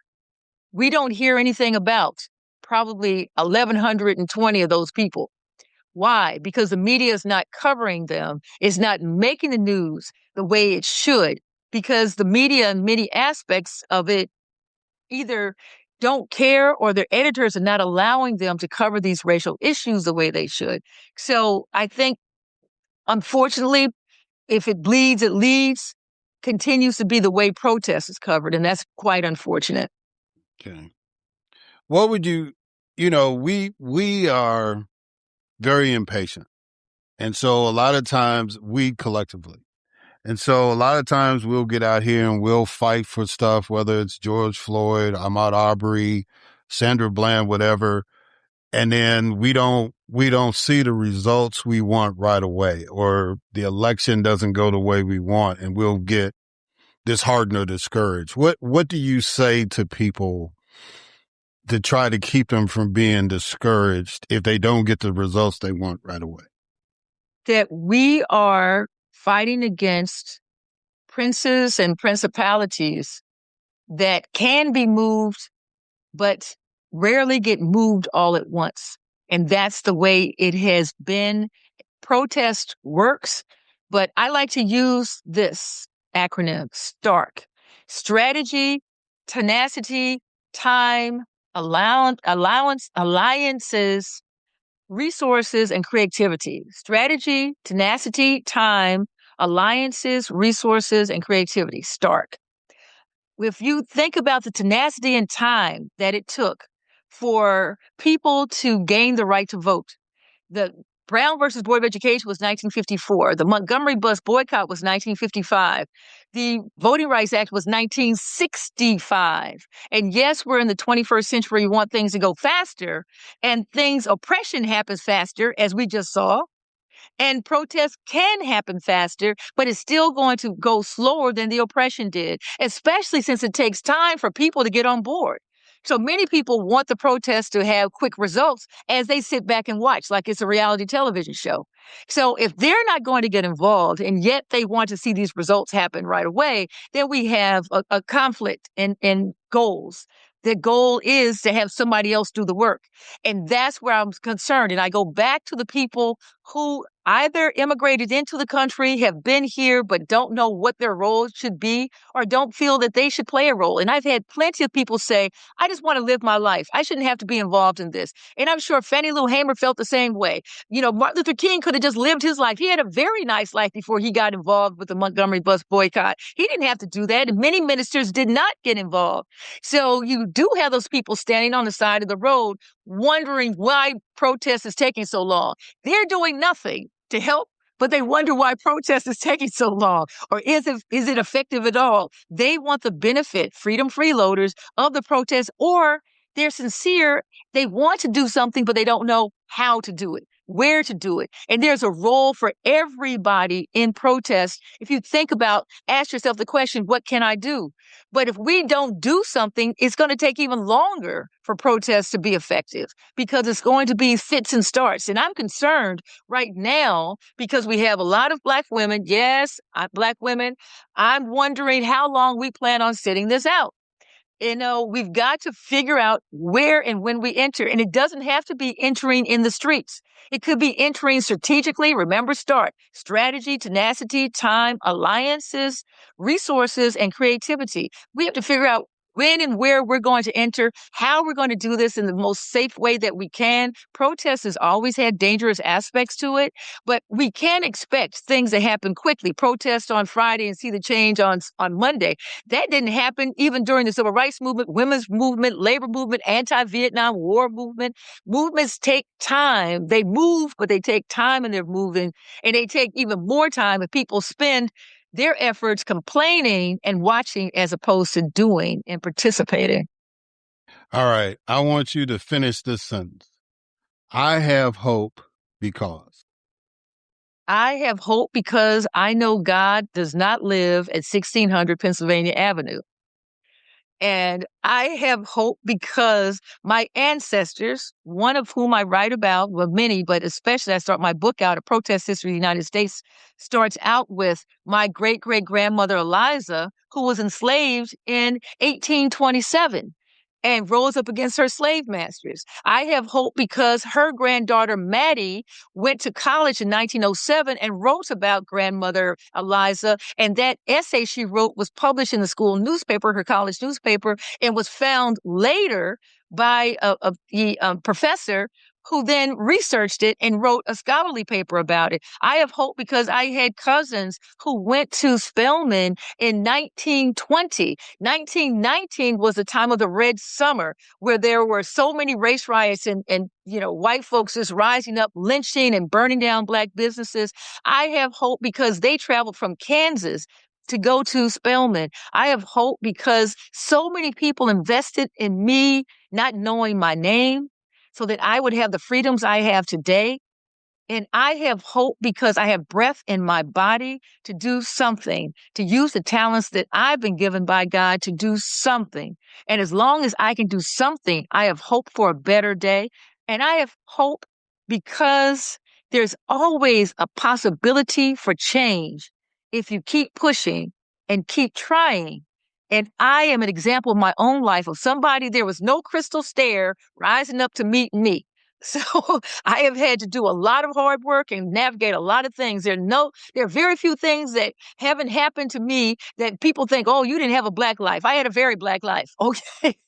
And my Black life keeps lifing. But my thing is I have hope because I know that if I can wake up tomorrow and do a little bit more, I can rely on other people to do a little bit more, then we can push forward. We didn't get this far in this country by giving up. We really didn't. And that's why I said people who immigrated here don't know the struggle. You don't have what you have by Black people giving up and white folks being Santa Claus and giving it to us. And so I believe that, as Jesse said, I'm going to keep hope alive and keep pushing, because what else are you going to do? Sit down and be rolled over? I don't think so. Well, Gloria Browne-Marshall, if the classes at John Jay College are like this interview, boy, you should have like an overflow as far as registration. You should have folks lining the door trying to get in that class. I am so glad that you are out here doing this. And I'm really glad that you took the time to come on the podcast and writing the book, A Protest History of the United States. If people want to get in touch with you, get copies of the book, all that, tell people how they can do that. Well, they can get copies on the book online at most of the places that people know. But I'm asking people to also go to your local bookstore and not just order your book from your local bookstore. Ask them to put it on the shelf. Ask them, it's just out in paperback now. And so it's hardback as well as paperback. I'm also on a 25, now going into 27 state book tour. So I have been touring with this book for some time and doing wonderful podcasts like your show. Also, I have a website and I'm on Instagram. And the website is Browne with an E -Marshall 23.com. Browne-Marshall 23.com. And I'm on Instagram as well as on Facebook. So if you want to get in touch with me, that's how you can get in touch with me. Well, a couple of things real quick. One, I need your permission to borrow that line. What did you say? There's some people that just want better hours on the plantation and a softer pillow in the prison. I said, yeah, I'm going to have to ask, can I use that down the road? And then the other thing is that there's a rule that I have is that I have an open invitation. Anybody that wants to come, that's been on the show, that wants to come back on, they have an open invitation. So I hope that you please take advantage of that. Maybe when you write your next book or whatever, but I would love to have you come back on. But again, I want to thank you for doing this. And I wish you much continued success in the academic year and as you continue to go forth as an activist. Thank you. I would like to come back at some point and talk about Martyrs' Day, which would be July 5th. And I think this holiday to lift up protesters, activists, community organizers who have passed on and recognize their work, and whether or not, like George Floyd, their lives were taken, but that led to activism that made change, or people who have been activists all their lives. And I just want Martyrs' Day, July 5th, which is the date that Frederick Douglass gave his speech, What to the Slave is the 4th of July, that people around the country would have their own form of Martyrs' Day to spend time to lift up the protester in their community who has passed on. Any era, from Crispus Attucks all the way up, but just like to say their name, because we deserve to know that protest is what made this Constitution what it is. The words on paper were just that, words, but protested that into a reality of our lives. All right. Well, let's work on that. And again, I want to just thank you for doing what you do. All right, guys, we're going to catch y'all on the other side.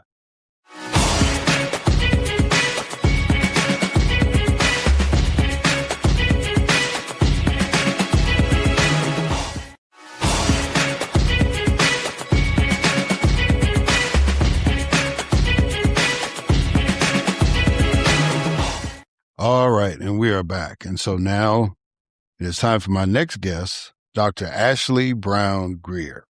Dr. Ashleigh Brown-Grier is a higher education expert specializing in internationalization at historically Black colleges and universities, better known as HBCUs. She holds a PhD in higher education leadership and policy studies from Howard University, where she studied international student experiences at HBCUs during COVID-19. As founder of International HBCU Exchange, Inc., Dr. Brown-Grier secured a $200,000 U.S. Embassy grant to strengthen research collaborations between U.S. HBCUs and South Africa's historically Black universities. A two-time Fulbright scholar and alumni ambassador, she served as an English teaching assistant in Malaysia and conducted research in South Africa, apartheid-era inequities in higher education. Dr. Brown-Grier's scholarship focuses on internationalization strategies at HBCUs and HBUs. A graduate of Talladega College, Morgan State University, the University of Pennsylvania, and Howard University, she is committed to expanding global learning pathways and fostering academic partnerships in higher education.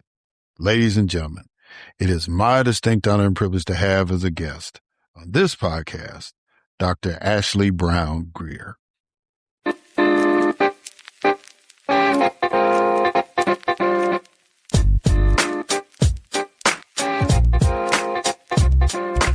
All right. Dr. Ashleigh Brown-Grier. How you doing, sister? You doing good?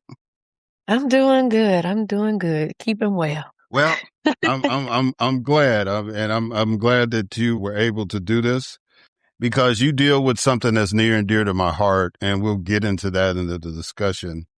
But I want to start off the interview with what I call a couple of icebreakers. So the first icebreaker is a quote I want you to respond to. And the quote is, HBCUs were born out of necessity, built at a time when Black students were barred from attending most universities in America.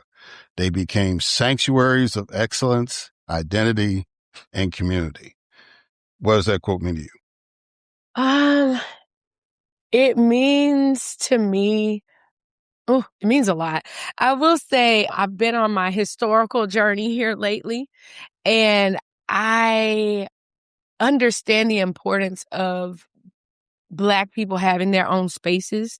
I was brought up to think that segregation was a bad thing, but now I recognize how HBCUs and Black institutions as a whole were spaces where we were able to just be and thrive. And so it was not necessary. It was born out of, a colonialist mindset, but how we've changed and evolved and really have challenged a lot of the narratives that were originally, within the system that created us. They're very important institutions. So yes, that means a lot. All right. So now the second icebreaker is what I call 20 questions. Okay. So I need you to give me a number between 1 and 20. Okay. We'll go with my favorite number, 3. All right. How should we balance rights, freedoms, and responsibilities?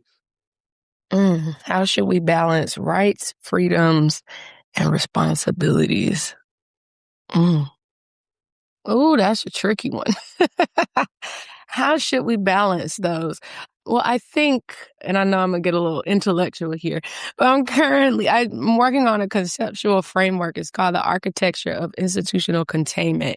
And it looks at how colonialism was established as a system and how there are two systems. Even though we're no longer racially segregated society, those two systems still exist. And so the framework highlights that. I don't give an answer. I have one in my head, but it looks at how do you balance those things? Because within the system itself, it was built, is still maintaining, and then we get things, no shade to DEI or other policies, but those policies are kind of like pecans on the top of a cake that can be removed. So if they were built into the cake, it would be a little harder to just go through and remove. So the question is, I guess not the question. My answer would be we have to kind of rebuild, but who wants to put in all of that work to rebuild it? Well, I think we might have to. I think we don't have a choice. I remember when Minister Farrakhan gave a speech about Reagan, and he got up there and he said that he was happy that Ronald Reagan was elected. And of course, even the most faithful FOIs were kind of looking at him like, where you going with this? And he said, because now you understand the work that you have to do. He said, it's everybody's been placating us and kind of giving us a little of this, a little of that. This man is telling you, I ain't giving you nothing. So now the challenge, my brothers and sisters, is what are you going to do when somebody tells you they're not going to give you any help at all?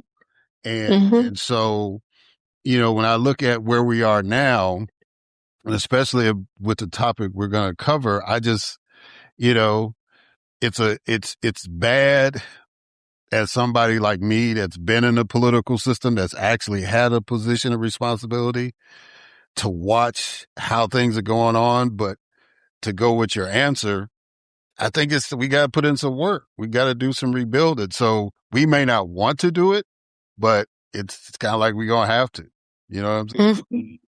Agreed. All right. So let's get into the conversation. Why are HBCUs so special? Ooh, that's such a hard question. No, I think HBCUs are so special.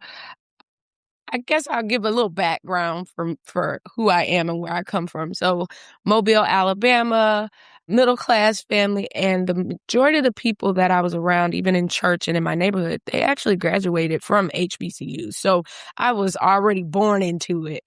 And so HBCUs are special because they serve the students, or they provide an opportunity for education for students who may not have thought that college was for them. I was one of those students. I wanted to go to the military, thank God. I was 17 and my mother wouldn't sign for me to go.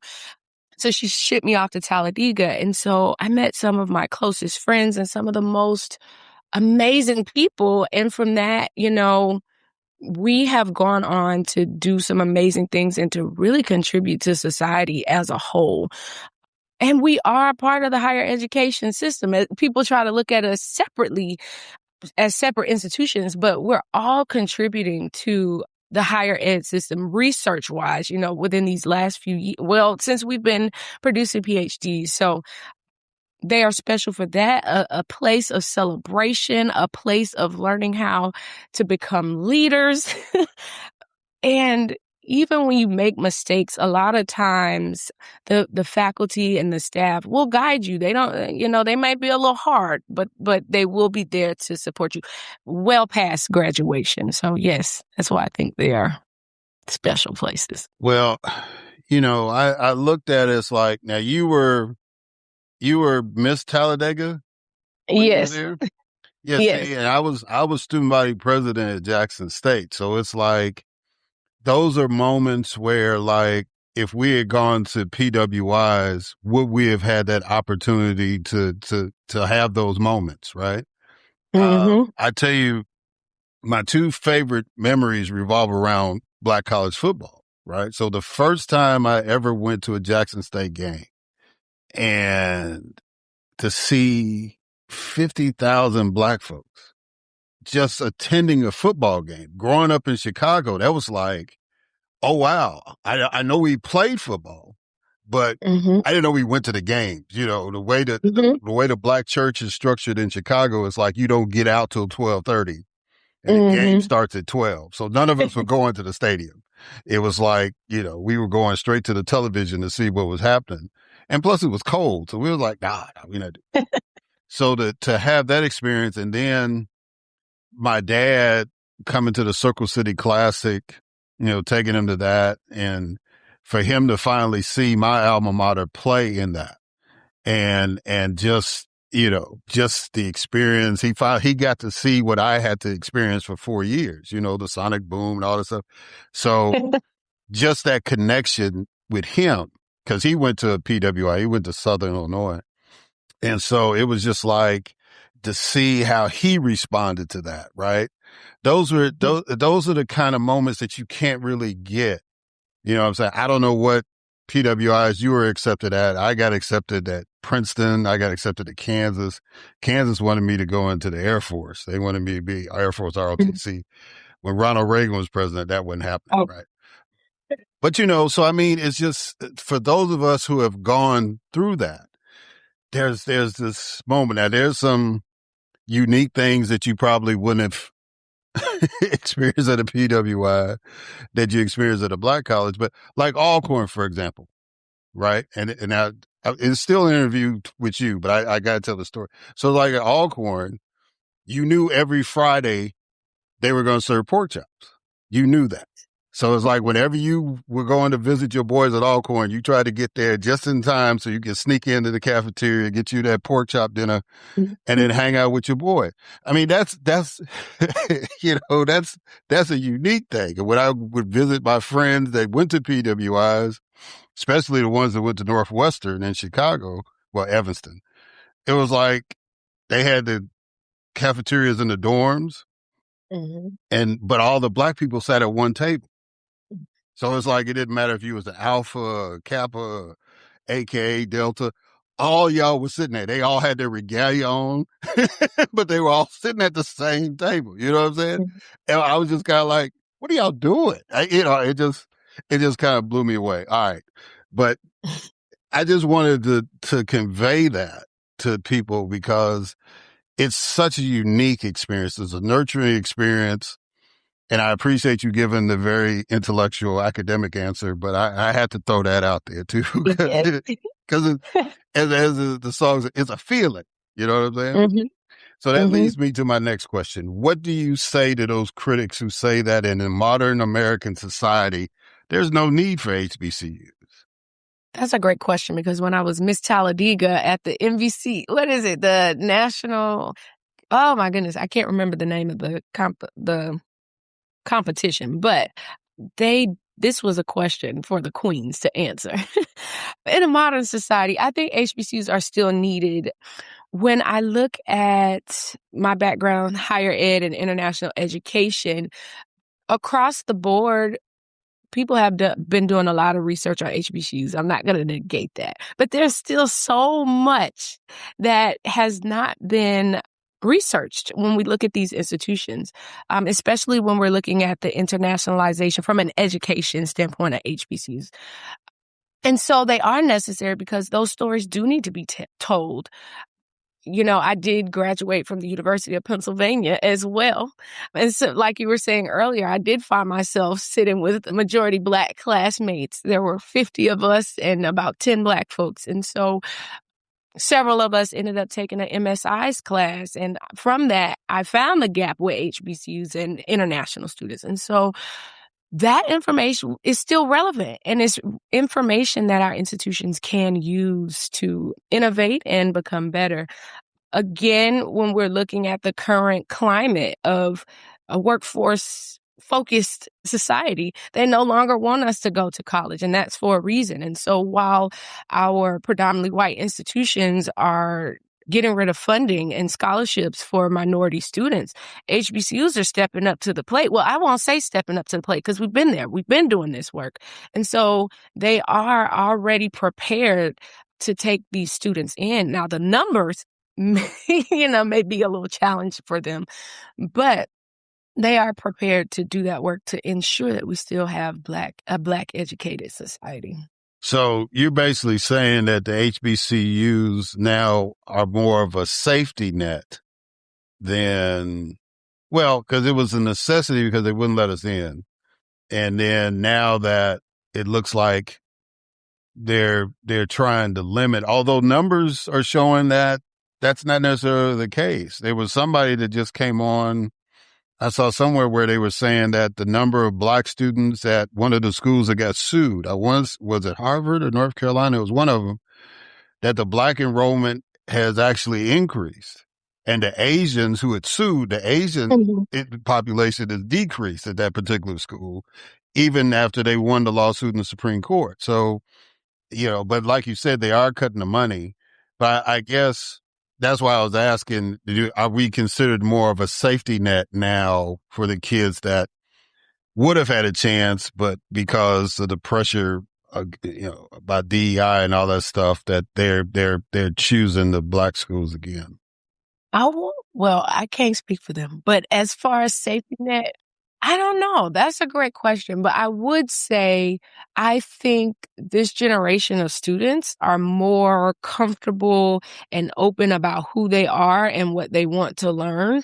And so Black institutions are, maybe what's bringing them, encouraging them to apply, because the application numbers have gone up for those students. So, before they were saying, well, HBCUs don't offer scholarships. They don't have a lot of money. And now, they're coming. So is it more so I want to be ingrained and educated at a space that's for me and also a safe space? Yeah. Okay. So what are some of the main challenges facing HBCU? Ooh. Oh, some of our main challenges. I would say funding has always been a challenge, especially for our private institutions, and especially with the cutting of research dollars from the federal government. And so a larger need for private funders and alumni donations, but also keeping in mind that a lot of our alum have been impacted by the job cuts. So we can't really pull a lot if our people don't have it. I'll also say our board and governance. I know within the past few years, our HBCUs have had a lot of turnover with presidents or just empty seats, trying to find presidents. And then a lot of issues that we put on the president to get him out of the seat that are actually issues within the board as a whole. And I'm not just talking about one particular institution. I'm just looking at multiple institutions that have had issues with the board. And then that's two. Oh, and I guess accreditation, which goes back a lot of times for HBCUs. It goes back to funding, not necessarily that the education isn't worthy, but a lot of times we don't have the endowments that larger, predominantly white institutions have, and that often affects us with accreditation. Yeah. And, I've had this conversation before with other people, and I think I've had it on the podcast with somebody, but, one of the things I have to remind people is that historically, we were behind the eight ball because of our missions. A lot of our historically Black colleges were either land grant schools or what they called normal schools, where either they were teaching agriculture or they were teaching education, right? And, it was like for the ag folks, when they created Social Security, as the previous guest mentioned, they didn't put agriculture in there because Black folks were doing that kind of work, right? So they couldn't build up wealth that way. And then you had, teachers never get paid what they're deserved. So you can't build an endowment, and that was something I was always sensitive with because like Rice College, for example, and I pick on Rice all the time because Rice is like one of my classmates. Well, he was a year behind me at Jackson State, but his son played baseball at Rice.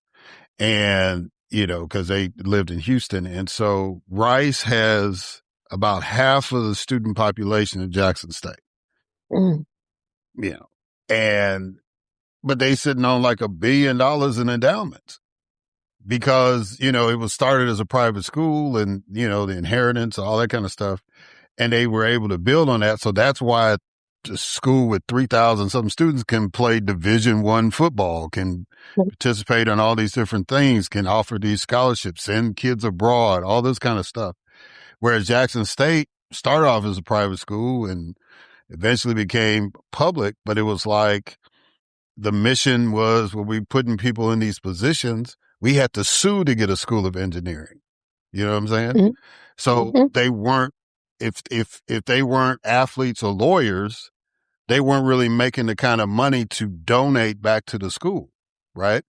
So, I think that puts us behind the eight ball as far as endowments, and then just trying to get the alumni to do stuff on their own, even though now we have more opportunities. We still haven't made that equation because we wait till we're old to get involved in the alumni association. We wait till we start getting some gray hairs, or in my case, losing hair and stuff. And then all of a sudden you want to, oh yeah, well, I want to get back to my school. You know what I'm saying? It's like, I want to find God. I want to get back to my school. I want to, all this kind of stuff you try to catch up with before you take your next journey. And, I think we got to instill in our young alumni, while you're at the peak, while you're at your top of, whatever your peak as far as your career or whatever is going on, to get more involved that way and try to build that endowment and all that. But as you can tell, this is an issue I'm very passionate about. So I apologize. I'm doing a lot of talking, but no apologies necessary. Yeah, but you addressed in your challenges the next question, which is, what is the cost of leadership instability at HBCUs?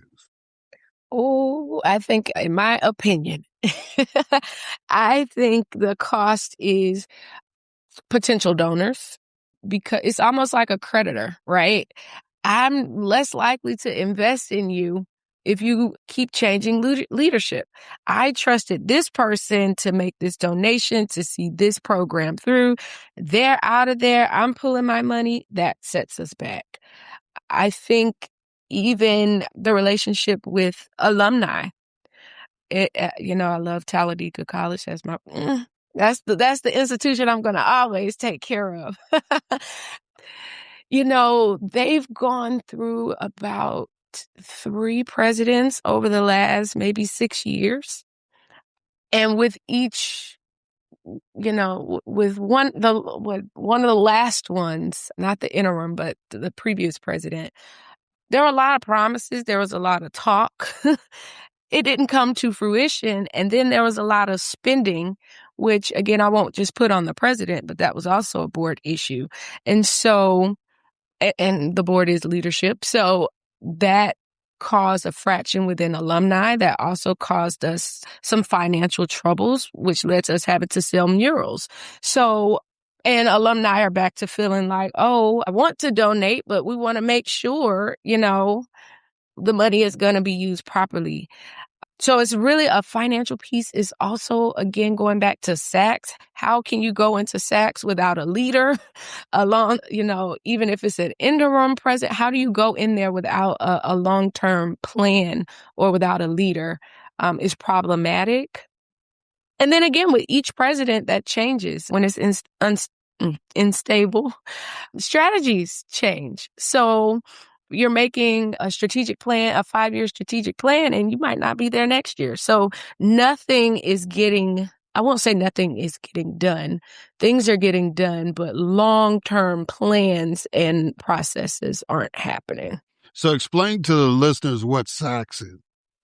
So SACS, and I know that's I think they've joined with another accreditation organization, but SACS is the Southern Association for Colleges and Universities. They're an accreditation agency. And so they just make sure institutions are maintaining protocols and great financial standing and meeting requirements. And so when those things are not met, for example, finances aren't met, then institutions are in jeopardy of losing accreditation. So one institution is on warning for SACS because of their financial unrestricted funds isn't where it needs to be, documentation, yada, yada, yada. So they give institutions a chance to fix the challenges or fix the issues. After so many years, if they're unable to meet that, then an institution can lose accreditation. So just making sure that the institutions are running and meeting the standards of that particular accreditation. Yeah. And I can relate, because I think we've had at Jackson State over the last decade, I think we're on our third president. Mm-hmm. And, our situation, Talladega is a private school. Our situation is we have to answer to a college board. And so we have to answer to the same college board that Ole Miss and Mississippi State is under. And, so of course those schools will get whatever they want.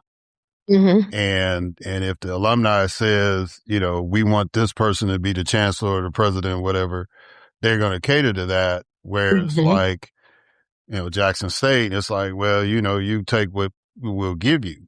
And but that leads to the instability because if you bring in somebody, even if they're an alumnus, if you bring in somebody that's not in tune with the alumni, right? Mm-hmm. Then, you're gonna run into friction. And a lot of times if it's not the alumni, it's the faculty senate. And so, it's just, and they're just the constant turnover. And then, I'm based in Atlanta.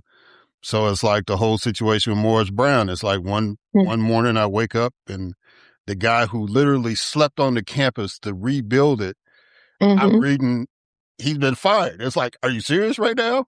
It's like you wouldn't even have a board if it wasn't for this guy. And it's like, you got to go. And I think like 48 hours later, they had to change the heart and he's still there.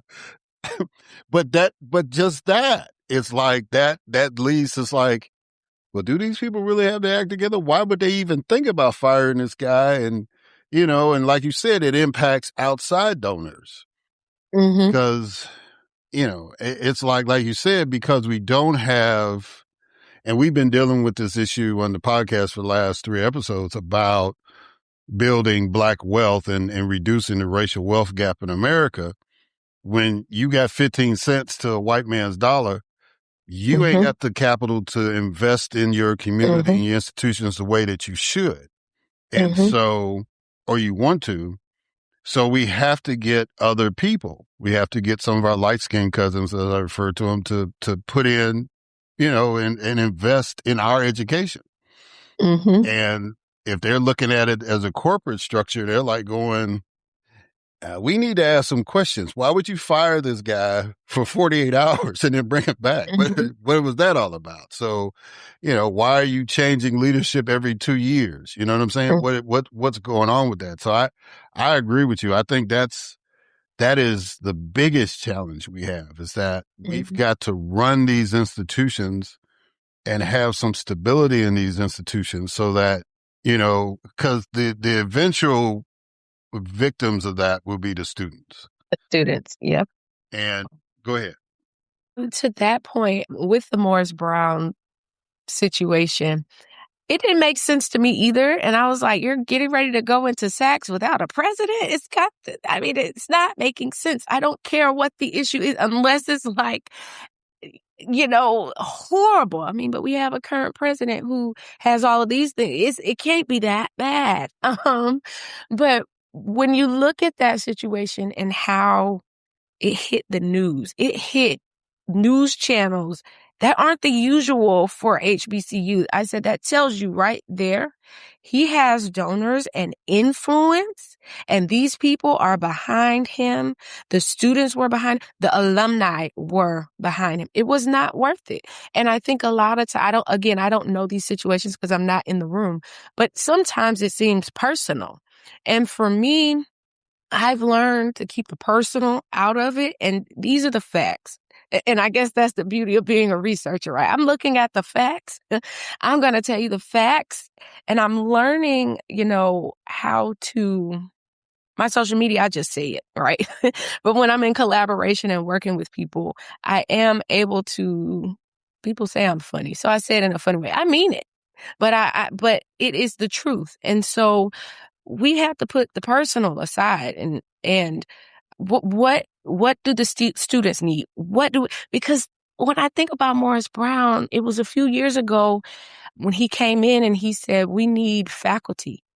We will take online faculty. We cannot pay you. And I applied. Me and several of my friends applied. I didn't get the job, but that takes a special person and special people to say, hey, we will get people who have PhDs and in the process of getting a PhD apply for a free position to teach these students because we know they need it. Yeah. Yeah. Like I said, I didn't understand it, but I'm glad that's been settled, at least for a point, and we'll go on. But then, and I guess I kind of gave my answer to my next question to you. What should be the understanding of the state college boards as it relates to public HBCUs? Because my personal journey with dealing with college boards, of course, as a student, we would protest when they were talking about merging us with Ole Miss or somewhere like that. And then when I got to be a state legislator, one of the perks of being a state legislator in Mississippi is that you can show up to a college board meeting and they will kick everybody out the room, including the college presidents. And you single-handedly, you don't have to be the chair of education, none of that. Just a member can just talk to the college board. So I took advantage of that a couple of times to talk about Jackson State, because one was dealing with the lawsuit, the Ayers case that took almost 30 years to solve or settle, and then dealing with a presidential change at that point. And, I got to sit when, they put together a committee for me to, me and others to, sit on to as alumni to try to choose a president. That was when Dr. Mason came for the time he was there. So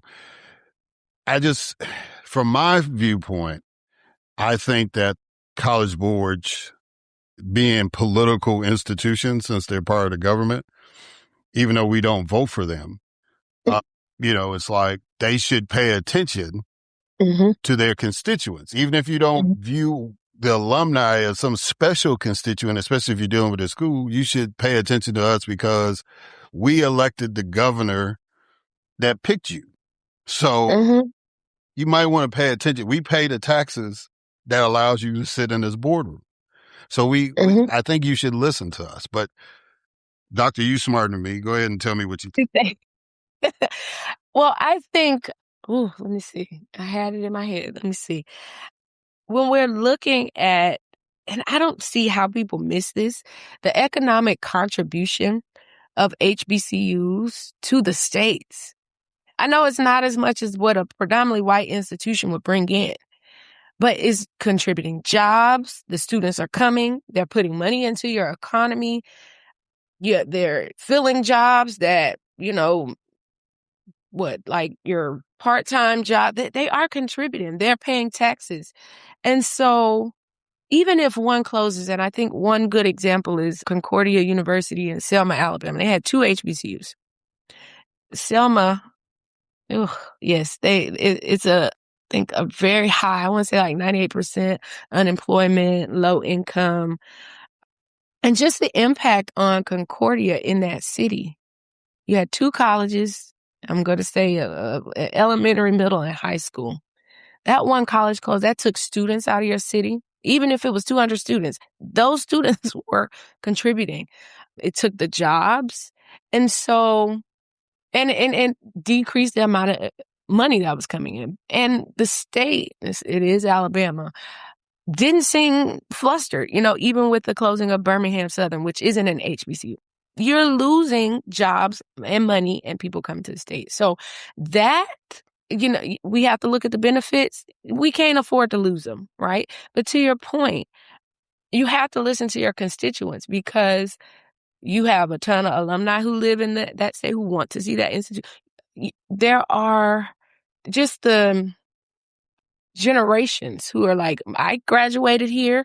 I want my child to graduate from here. We have to keep it open. We have to keep producing. And you said something earlier about the merging of institutions. And sometimes that's what they want because I can merge this school. People will say, oh, this is still a part of Jackson State's history, and we'll still get these. So for them, yeah, we want to take over, change the demographics, but still, get some of the same folks in. So I don't know if I truly answered that question, but I think a lot should be considered with the college boards and accreditation. And yeah, I'm sorry.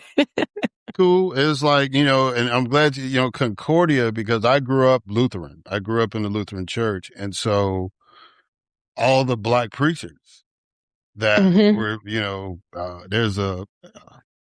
there's a book called From Roses to Thorns that talk about the legacy of the Black preachers that came out of Concordia, Selma, and how they reshaped the Lutheran church, especially in the Missouri Synod. And, one of my pastor was one of those graduates, and he married the sister of another graduate, right? So they had that connection, and they all ended up in Chicago and other big cities and reformed the Lutheran church. Whereas like if you went to our church, you thought you were going to a Black Baptist church. You know what I'm saying? we had a gospel choir and everything. You know what I'm saying? So, just those kind of legacy impacts. Anyway, let's get into some of the stuff that you're doing with your research. What is the International HBCU Exchange? Well, it's a nonprofit that I decided during my dissertation process. I didn't have enough to do during COVID and dissertation, but I knew from my experience of being a Fulbrighter in Malaysia, the gap of HBCU students participating in federally funded international exchange programs. So when I was in Malaysia, there were 100 of us. Only 2 of us came from an HBCU. And I was like, with this program, it pays for us to travel abroad, to teach. It gives us, and I'm like, this seems ideal for people who look like me who wouldn't be able to travel otherwise. I was wrong. I was wrong. And what I learned was that these programs were actually used to bring through the next generations of diplomats and government leaders. And so when I found out about, the other programs, so there's Fulbright, Boring, Gilman, critical language scholarships. Those are the ones that I really focus on. And Fulbright, I think. Yeah, I don't know if I missed that one. Anyway, and so I talked with the folks at the Institute of International Education, and they were like, hey, we tried to reach out to HBCUs. It's really hard. And I was like, yeah, you have to understand not just the culture, but you also have to understand the challenges, and you also have to understand how to engage the students. And so with that, and this started out as just an initiative, and we reached out to several HBCUs. We eventually opened it up to all. And there are we didn't just focus on the students. We also focused on fellowship advisors and faculty who wanted to provide the information about these opportunities, but also with the fellowship advisors providing workshops so that they can tell these students how to navigate the application process, because there are unspoken rules that have to be, unspoken components of the application that have to be present for students to be successful. So that's how we came about. And then, sorry, this is so long-winded, but in 2024, we received a federal grant to increase research collaborations and partnerships between historically Black colleges and universities here and historically Black universities, or what are now known as historically disadvantaged universities in South Africa. Unfortunately, it was terminated, but a lot of similarities between those sets of institutions. But yes, making sure we have access to these opportunities. Well, and that was one of the reasons why I was intrigued and drawn to have you on, because, some people were just satisfied. Oh, yeah, well, I got a Fulbright scholarship, and you got two of them. I had never, you're the first person I met that got two Fulbright scholarships. So I already know you're a bad sister, but let's get into the South Africa thing. What did your research about the HBUs, or the HDUs, I guess, now they're designated, in South Africa, teach you about the HBCUs in the United States? Yes. So I knew that there were similarities with the Jim Crow and apartheid. And so I originally went over there to study how apartheid era inequities were exacerbated during COVID, because I could see the parallel between the HBCUs here in the States and COVID. What I actually ended up finding out through my research, and I love to read and history, was the similarities between missionaries and their role in establishing Black education in both the United States and South Africa. And that is kind of where my architecture of institutional containment for racialized education came from, because we look at them separately, but both the education systems and Black education systems in South Africa and the U.S., how they were set up, are continuing to function like that in today's society. So when we're looking at the board and governance, almost identical. In the 50s for HBCUs, when a lot of the students were protesting for Black leadership, the white leadership left up out of there, left it in disarray. A lot of people had not been trained to take over those positions. Even going back to how they were set up, we were set up to get a specific type of education. You mentioned agriculture. You mentioned education, preachers, and domestic work. And all of those types of jobs pushed us into a specific type of economic place. So we were never meant to compete. And it's literally documented. We were not meant to compete with white schools. That is why you're white. White schools were set up in both countries to be knowledge producers. Their endowment is not just coming from donations, but patents, research. So even when I went to South Africa, I made sure that I did my Fulbright IRB through Howard University, because I knew that I'm going over here that can help them. Did it make that big of a difference? Probably not, but it shows we have international researchers. So we are still behind when it comes to knowledge production. But now we have Howard University, the only one to have a Research One institution, and there are about 17 others that are Research Two. Mind you, we weren't supposed to be doing that. And we see that similarly in South Africa. They are doing a lot of research production, but in comparison to the historically white universities, that's how it's labeled there, they are behind. Still educating first generation, lower income students. And so that is where the historically Black institution exchange part of IHBCUX came from, because I'm like, we have similar challenges. We producing educators, STEM. How can we work together to really enhance our research? So, yeah. And shout out to Dr. Hope over at Howard. She's been on the show and highlighted the work she's been doing with the Ralph Bunche Center there. Yeah, I just think it's important for us to realize that we're not in a bubble when it comes to oppression. It's like, I hear people all the time saying the African American experience is unique, and it is to an extent. But when you look at what, South Africa, I mean, in our lifetime, we saw the apartheid or Jim Crow, however you want to label it, end. And they're a relatively new Black nation as opposed to whatever. And I just think about, like Haiti. If South Africa was blessed compared to Haiti because international attention was given to South Africa. The minute that the ANC took over, they were recognized as a country, whereas Haiti was not. And all the chaos that's happening now, you can go all the way back to 1804. So anyway, I've done a lot of talking for an interview, but I respect you a lot. And even though we're just now meeting, just the fact that you're trying to make that connection and the fact that you're a cheerleader for the HBCUs here puts you in a very, very high regard with me, Dr. Ashleigh Brown-Grier. So I'm really, really honored to have you on. I do want you to finish this sentence before you go. I have hope because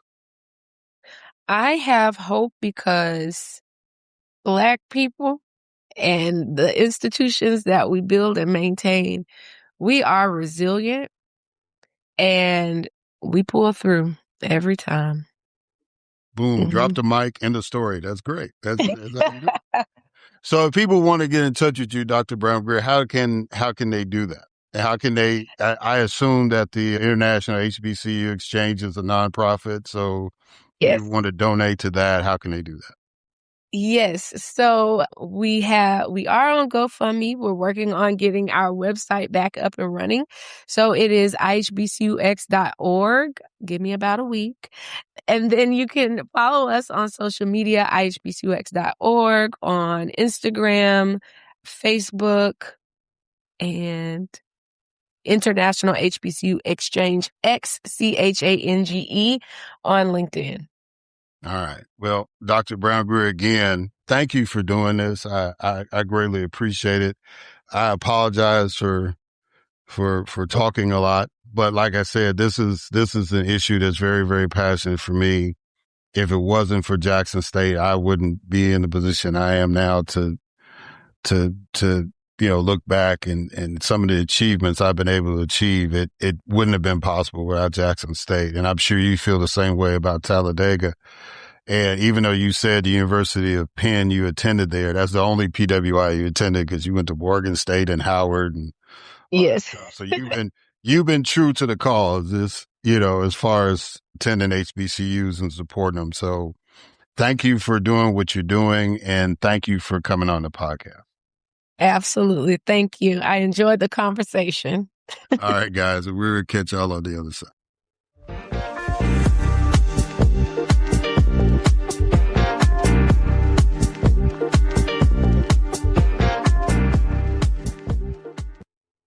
All right. So we are back. So I just want to thank Kate Powell, Gloria Browne-Marshall, and Dr. Ashleigh Brown-Grier for coming on the podcast. When you are in the presence of powerful people, there are two things that happen. One, you are somewhat humbled, but two, you are inspired, right? And so all three of these ladies fall in that category of being very powerful, very passionate about what they do. And I just hope that you got something out of that. I hope that you get Ms. Browne-Marshall's book, A Protest History of the United States. I hope that you follow Kate's lead and be a menace and hold your elected officials accountable. And I hope from Dr. Brown-Grier that you understood why it's important for us to support the HBCUs here in America. Even if you didn't attend, those institutions play a vital role. And it's because of people like Kate and because of people like Sister Browne-Marshall, those institutions would have had a tougher time, along with people like Dr. Brown-Grier, who are cheerleaders and advocates for HBCUs directly.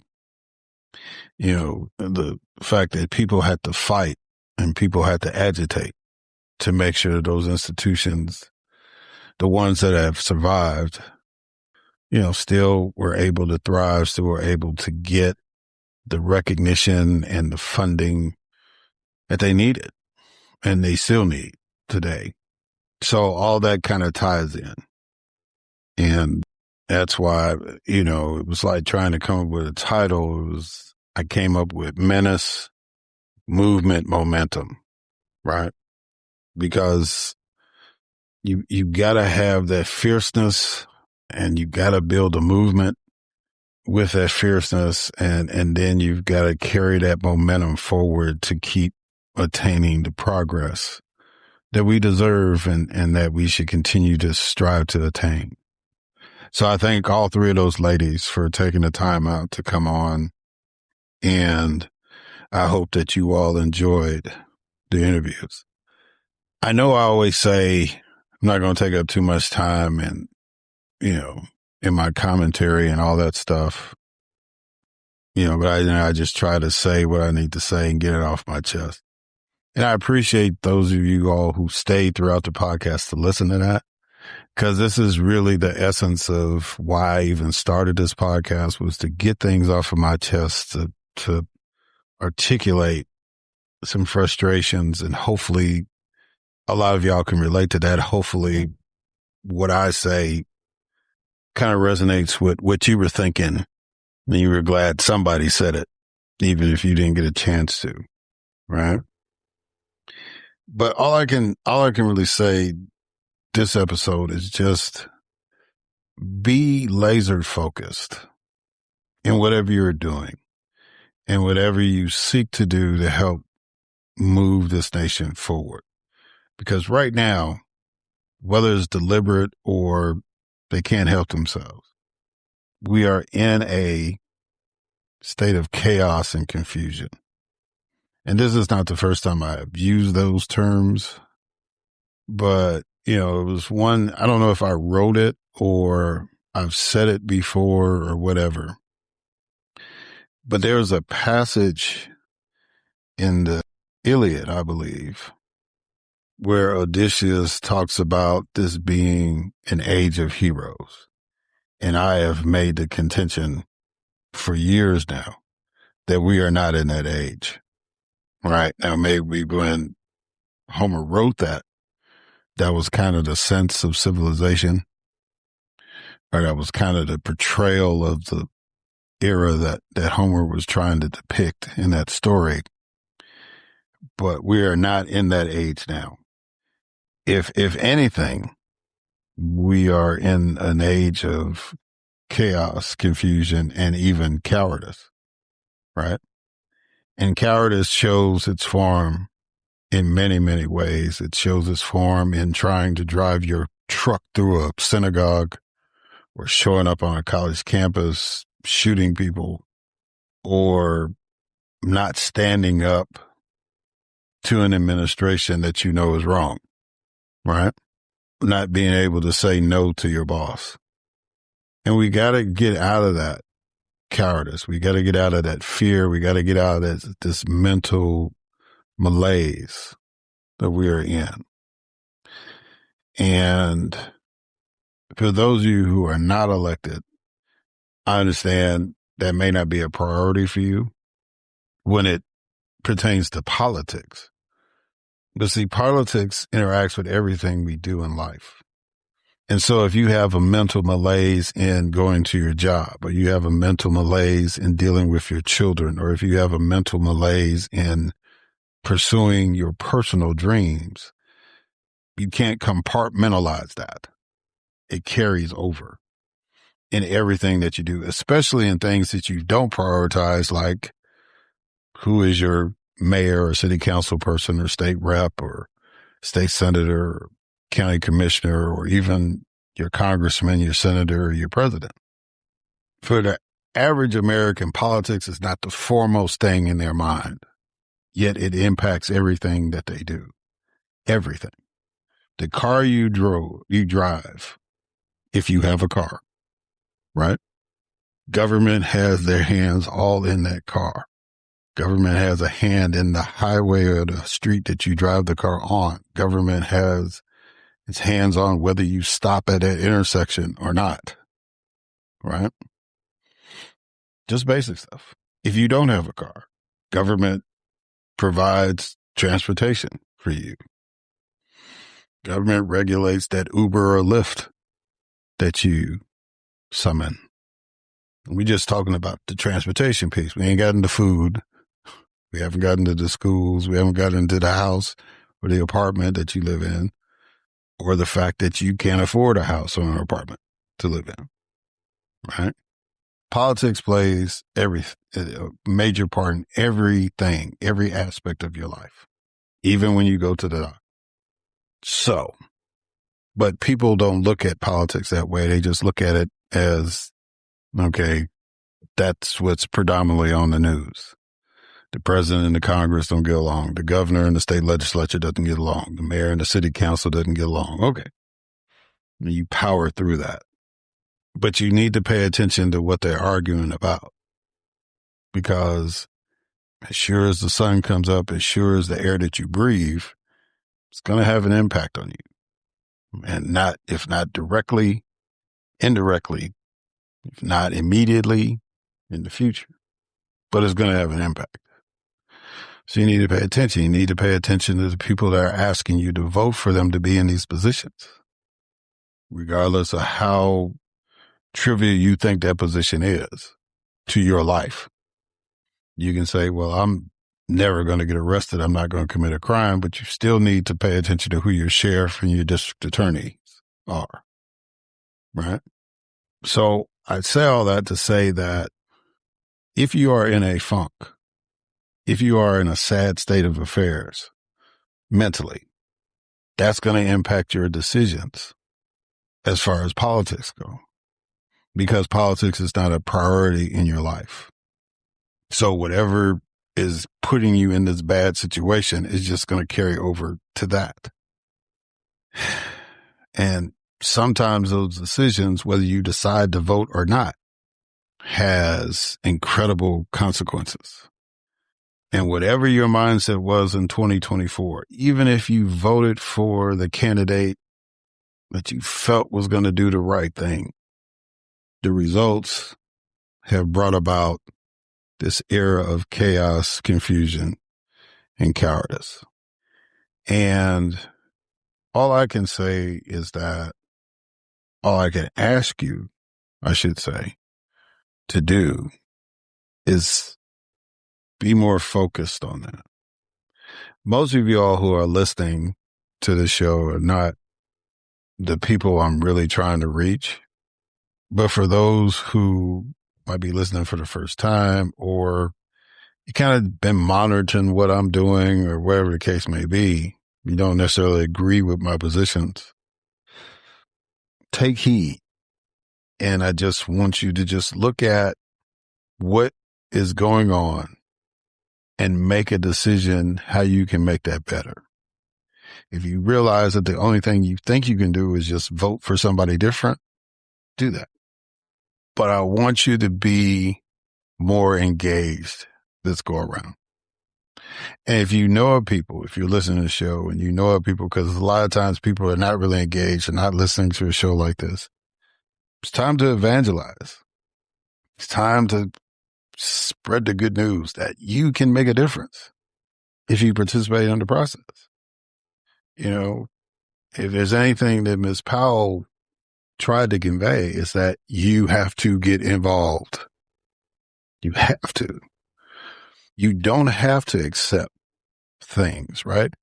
I guess it was St. Francis of Assisi that asked God's guidance to accept the things that cannot change. And then Angela Davis countered that and said, I seek to change the things I cannot accept. So it's time for us to embrace that latter. Because I don't believe the majority of the people that live in the boundaries of the United States of America are really cool with what's going on.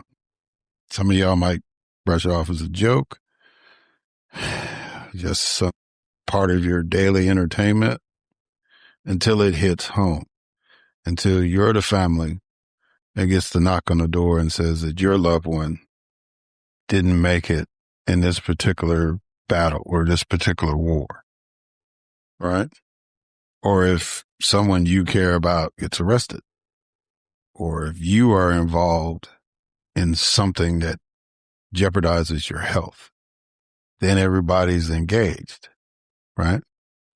And human beings have been very good at reacting to things. The challenge is getting us to a point to have vision and courage enough to deal with things before they happen, deal with the probabilities. We have the capacity to do it because we make computers that do it, right? We program computers to do all this stuff. So if we could create something to do it, that means we have the capacity within us to do it. That's my argument. I'm sticking to that.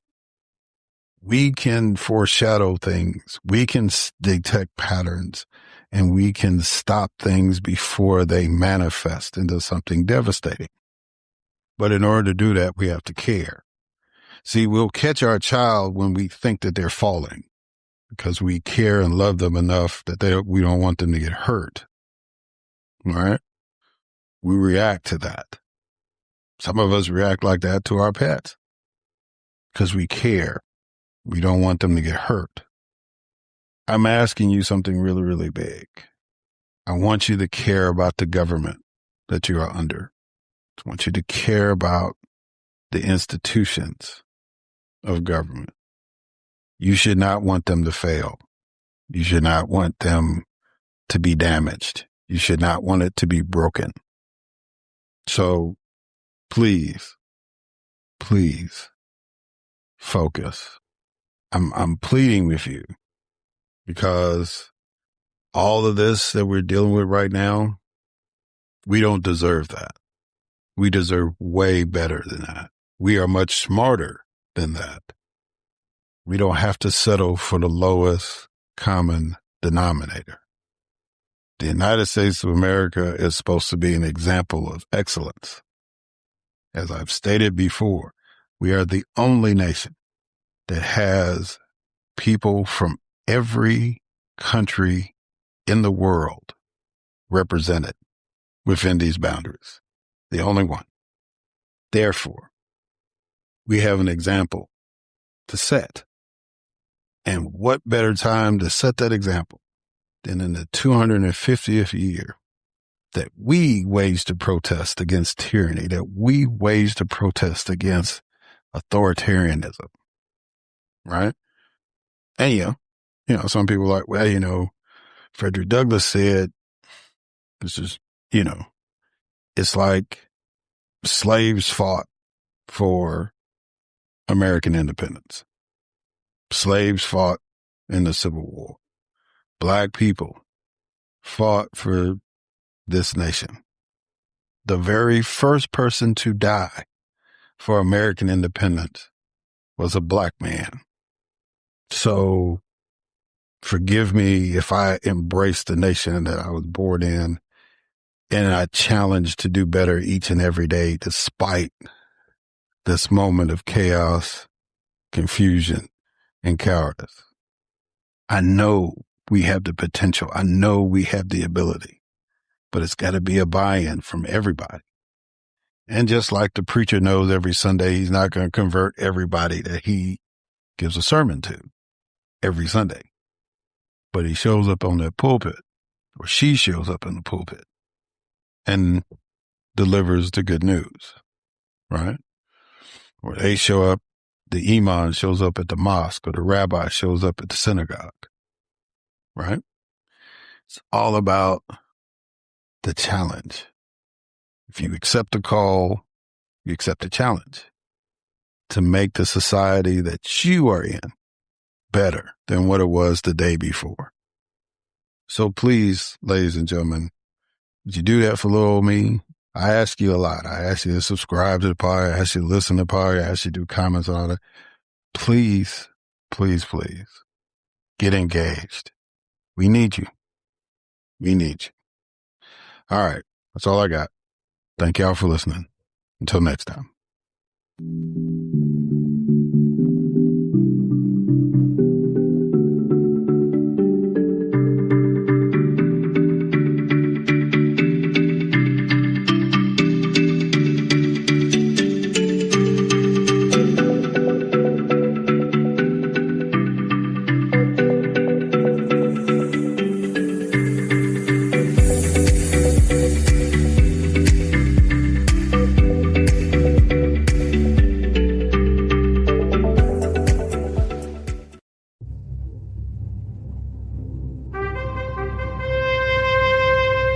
NBG Podcast Network.